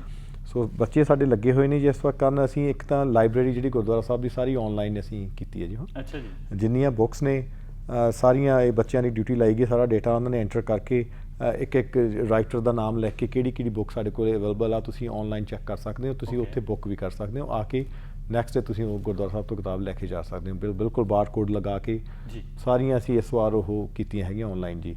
ਕਰੋਨਾ ਦੇ ਵਿੱਚ ਹੀ ਕੀਤੀਆਂ ਹੈਗੀਆਂ ਨੇ। ਦੂਸਰਾ, ਗੁਰਦੁਆਰਾ ਸਾਹਿਬ ਦੇ ਵਿੱਚ ਜਿਹੜੀ ਵੈਬਸਾਈਟ ਆ ਉਸ ਨੂੰ ਅਪਗ੍ਰੇਡ ਕੀਤਾ ਗਿਆ ਜੀ। ਸਾਡੀ ਕੋਸ਼ਿਸ਼ ਇਹ ਆ ਵੀ ਗੁਰਦੁਆਰਾ ਸਾਹਿਬ ਆਨਲਾਈਨ ਤੁਸੀਂ ਬੁਕਿੰਗ ਕਰ ਸਕੋ, ਕੋਈ ਵੀ ਵਿਆਹ ਦੀ ਜਾਂ ਅਖੰਡ ਪਾਠ ਜਾਂ ਸਹਿਜ ਪਾਠ ਜਾਂ ਕਿਸੇ ਵੀ ਤਰ੍ਹਾਂ ਦਾ ਕੋਈ ਲੰਗਰ ਦਾ ਆਪਾਂ ਪ੍ਰੋਗਰਾਮ ਰੱਖਣਾ ਫੈਮਿਲੀ ਨੇ, ਤੇ ਉਹ ਸਾਰਾ ਆਨਲਾਈਨ ਕੀਤਾ ਜਾਵੇ। ਮੰਨ ਲਓ ਘਰ ਬੈਠੇ ਤੁਸੀਂ ਪਲਾਨ ਬਣਾ ਰਹੇ ਆ ਵੀ ਇਹ ਮੰਨ ਲਓ 2022 ਦੇ ਵਿੱਚ ਆਪਾਂ ਨੂੰ ਅਗਸਤ 'ਚ ਸਕੈਜੂਲ ਵੀ ਦੇਖ ਸਕਦੇ ਵੀ ਹਾਂਜੀ ਤੁਸੀਂ ਉਹ ਦੇਖ ਸਕਦੇ ਹੋ ਬੁੱਕ ਹੈਗਾ ਕਿ ਨਹੀਂ। ਤੇ ਉਹਦੇ ਉੱਤੇ ਸਾਡੇ ਯੂਥ ਬੱਚੇ ਲੱਗੇ ਹੋਏ ਨੇ, ਨਾਲ ਸਾਡੇ IT ਜਿਹੜੇ ਸਪੈਸ਼ਲਿਸਟ ਨੇ ਉਹ ਕੰਮ ਕਰ ਰਹੇ ਨੇ, IT ਡਿਪਾਰਟਮੈਂਟ ਉਹਨਾਂ ਦੇ ਉੱਤੇ, ਤੇ ਪਲੱਸ ਸਾਡੇ ਬੱਚੇ। ਸੋ ਇਹ ਕਾਰਜ ਨੇ। ਬਾਕੀ ਗੁਰਦੁਆਰਾ ਸਾਹਿਬ ਦੇ ਵਿੱਚ ਜਦੋਂ ਸਾਡੇ ਕੋਲ ਬੱਚੇ ਆਏ ਸਾਰੇ ਅਸੀਂ ਮੇਨ ਅੰਦਰ ਕਲੀਨਅਪ ਦਾ ਕੰਮ ਕੀਤਾ ਸਟਾਰਟ। ਆਲਮੋਸਟ 3-4 ਬਿਨ ਜਿਹੜੀਆਂ ਪੁਰਾਣੀਆਂ ਚੀਜ਼ਾਂ ਤਕਰੀਬਨ 10 ਸਾਲ ਤੋਂ ਪਈਆਂ ਸੀ ਜਾਂ ਜਿਨ੍ਹਾਂ ਦੀ ਹੁਣ ਜ਼ਰੂਰਤ ਨਹੀਂ ਸੀਗੀ, ਉਹ ਸਾਰੀਆਂ ਅਸੀਂ ਉਹਨਾਂ ਨੂੰ ਆਪਣਾ ਬਾਹਰ ਕੱਢਿਆ ਜੀ, ਤੇ ਜੋ ਜ਼ਰੂਰਤ ਦੇ ਲਈ ਚੀਜ਼ਾਂ ਹੋਰ ਚਾਹੀਦੀਆਂ ਉਹ ਲੈ ਕੇ ਆਉਂਦੀਆਂ ਹੈਗੀਆਂ। ਸੋ ਬੱਚੇ ਸਾਰਾ ਇਹ ਕੰਮ ਚਾਈ ਕਰ ਰਹੇ ਆ ਜੀ। ਇੱਕ ਰੂਮ ਤੋਂ ਸਟਾਰਟ ਕਰਕੇ ਅਸੀਂ ਉੱਪਰੋਂ ਗੈਲਰੀ ਤੋਂ ਸਾਰਾ ਹੌਲੀ ਸਾਰਾ ਗੁਰਦੁਆਰਾ ਸਾਹਿਬ ਨੂੰ ਇੱਕ ਤਰੀਕੇ ਨਾਲ ਅੰਦਰੋਂ ਅਸੀਂ ਕਲੀਨ ਕੀਤਾ ਹੈ ਜੀ। ਬਹੁਤ ਵਧੀਆ ਜਾਣਕਾਰੀ ਤੁਸੀਂ ਗੁਰਦੁਆਰਾ ਦਸ਼ਮੇਸ਼ ਕਲਚਰ ਸੈਂਟਰ ਜਾਂ ਖਾਲਸਾ ਸਕੂਲ ਬਾਰੇ ਸਾਨੂੰ ਦਿੱਤੀ ਹੈ। ਕੋਈ ਮੈਸੇਜ ਜਾਂ ਕੋਈ ਅਪੀਲ ਸੰਗਤਾਂ ਨੂੰ ਤੁਸੀਂ ਕਰਨਾ ਚਾਹੋ ਜੀ? ਬਿਲਕੁਲ ਹਾਂਜੀ, ਅਪੀਲ ਇਹੀ ਹੈ ਵੀ ਆਓ ਸਾਰੇ ਰਲ ਮਿਲ ਕੇ ਆਪਾਂ ਗੁਰਦੁਆਰਾ ਸਾਹਿਬ ਨੂੰ ਹੋਰ ਮਨੁੱਖਤਾ ਦੇ ਭਲੇ ਦੇ ਕਾਰਜਾਂ ਲਈ ਅੱਗੇ ਲੈ ਕੇ ਚੱਲੀਏ, ਤੇ ਆਪਣੇ ਯੂਥ ਨੂੰ, ਆਪਣੇ ਬੱਚਿਆਂ ਨੂੰ ਸਾਂਭੀਏ। ਕਿਉਂਕਿ ਜਿਸ ਤਰ੍ਹਾਂ ਹੁਣ ਇਹ ਆਪਾਂ ਨੂੰ ਪਤਾ ਹੈ ਵੀ ਕੈਲਗਰੀ ਦੇ ਵਿੱਚ ਡਰੱਗ ਵਾਇਲੈਂਸ ਦੀਆਂ, ਗੈਂਗ ਵਾਇਲੈਂਸ ਕਾਫੀ ਜ਼ਿਆਦਾ ਵਧਿਆ ਹੋਇਆ, ਤੇ ਅਸੀਂ ਕੁਛ ਆਉਣ ਵਾਲੇ ਸਮੇਂ ਵਿੱਚ ਇਹੋ ਜਿਹੇ ਪ੍ਰੋਗਰਾਮ ਲਿਖਣੇ ਚਾਹੁੰਦੇ ਜਿਹਦੇ ਵਿੱਚ ਸਾਨੂੰ ਸੰਗਤ ਦੀ ਬਹੁਤ ਸਹਿਯੋਗ ਦੀ ਜ਼ਰੂਰਤ ਆ ਕਿ ਆਪਣੇ ਯੂਥ ਨੂੰ ਕਿਵੇਂ ਬਚਾਇਆ ਜਾਏ। ਚਾਹੇ ਉਹ ਇੰਟਰਨੈਸ਼ਨਲ ਸਟੂਡੈਂਟ ਨੇ, ਚਾਹੇ ਲੋਕਲ ਸਟੂਡੈਂਟ ਨੇ। ਜਿਹੜਾ ਬੰਦਾ ਡਰੱਗ 'ਤੇ ਲੱਗ ਗਿਆ ਉਹ ਗਿਆ, ਉਸ ਦੇ ਲਈ ਇਕੱਲੇ ਪਰਿਵਾਰ ਨੂੰ ਹੀ ਨਹੀਂ ਘਾਟਾ, ਇਹ ਕੌਮ ਨੂੰ ਬਹੁਤ ਘਾਟਾ ਪੈਂਦਾ। ਬਿਲਕੁਲ ਜੀ। ਹੈ ਨਾ। ਸੋ ਇਹੀ ਸਾਡੀ ਕੋਸ਼ਿਸ਼ ਆ ਵੀ ਸਾਨੂੰ ਸੰਗਤ ਸਾਥ ਦੇਊਗੀ, ਤੇ ਜਿਸ ਤਰ੍ਹਾਂ ਪਹਿਲਾਂ ਸਾਥ ਦਿੱਤਾ ਉਸ ਦੇ ਲਈ ਅਸੀਂ ਸਾਰੀ ਸੰਗਤ ਦਾ ਬਹੁਤ ਬਹੁਤ ਧੰਨਵਾਦ ਕਰਦੇ ਹਾਂ। ਤੇ ਆਉਣ ਵਾਲੇ ਸਮੇਂ ਦੇ ਵਿੱਚ ਵੀ ਇਹੀ ਅਪੀਲ ਆ ਸੰਗਤ ਨੂੰ, ਇਹੀ ਆਸ ਰੱਖਦੇ ਹਾਂ ਕਿ ਆਪਾਂ ਰਲ ਮਿਲ ਕੇ ਹੋਰ ਸੁਚੱਜੇ ਤਰੀਕੇ ਨਾਲ ਸਾਰੇ ਪ੍ਰੋਗਰਾਮ ਚਲਾ ਸਕੀਏ ਜੀ। ਅਸੀਂ ਆਪਣੇ ਦਰਸ਼ਕਾਂ ਨੂੰ ਦੱਸ ਦਈਏ ਕਿ ਅਸੀਂ ਗੱਲਬਾਤ ਕਰ ਰਹੇ ਸੀ ਸਰਦਾਰ ਅਮਨਪ੍ਰੀਤ ਸਿੰਘ, ਜਿਹੜੇ ਕਿ ਗੁਰਦੁਆਰਾ ਦਸ਼ਮੇਸ਼ ਕਲਚਰ ਸੈਂਟਰ ਦੇ ਵਿੱਚ ਪ੍ਰੈਜ਼ੀਡੈਂਟ ਨੇ। ਪਿਛਲੇ ਕੁਝ ਸਮੇਂ ਦੇ ਵਿੱਚ ਜੋ ਉਹਨਾਂ ਵੱਲੋਂ ਅਮਨਪ੍ਰੀਤ ਸਿੰਘ ਜੀ ਵੱਲੋਂ ਗੁਰਦੁਆਰਾ ਪ੍ਰਬੰਧਕ ਕਮੇਟੀ ਵੱਲੋਂ ਸੰਗਤਾਂ ਦੇ ਸਹਿਯੋਗ ਨਾਲ ਵਲੰਟੀਅਰਸ ਦੇ ਸਹਿਯੋਗ ਨਾਲ ਜੋ ਕੰਮ ਕੀਤੇ ਗਏ ਉਸ ਦੀ ਹਰ ਪਾਸੇ ਪ੍ਰਸ਼ੰਸਾ ਹੋ ਰਹੀ ਹੈ ਜੀ ਤੇ ਉਮੀਦ ਕਰਦੇ ਹਾਂ ਕਿ ਇਸੇ ਤਰ੍ਹਾਂ ਹੀ ਇਹ ਜਿਹੜਾ ਕੰਮ ਹੈ ਇਹ ਕੰਟੀਨਿਊ ਕਰਨਗੇ। ਤੁਹਾਡਾ ਬਹੁਤ ਬਹੁਤ ਧੰਨਵਾਦ ਸਾਡੇ ਸਟੂਡੀਓ ਦੇ ਵਿੱਚ ਆਉਣ ਲਈ। ਵਾਹਿਗੁਰੂ ਜੀ ਕਾ ਖਾਲਸਾ ਵਾਹਿਗੁਰੂ ਜੀ ਕੀ ਫਤਿਹ।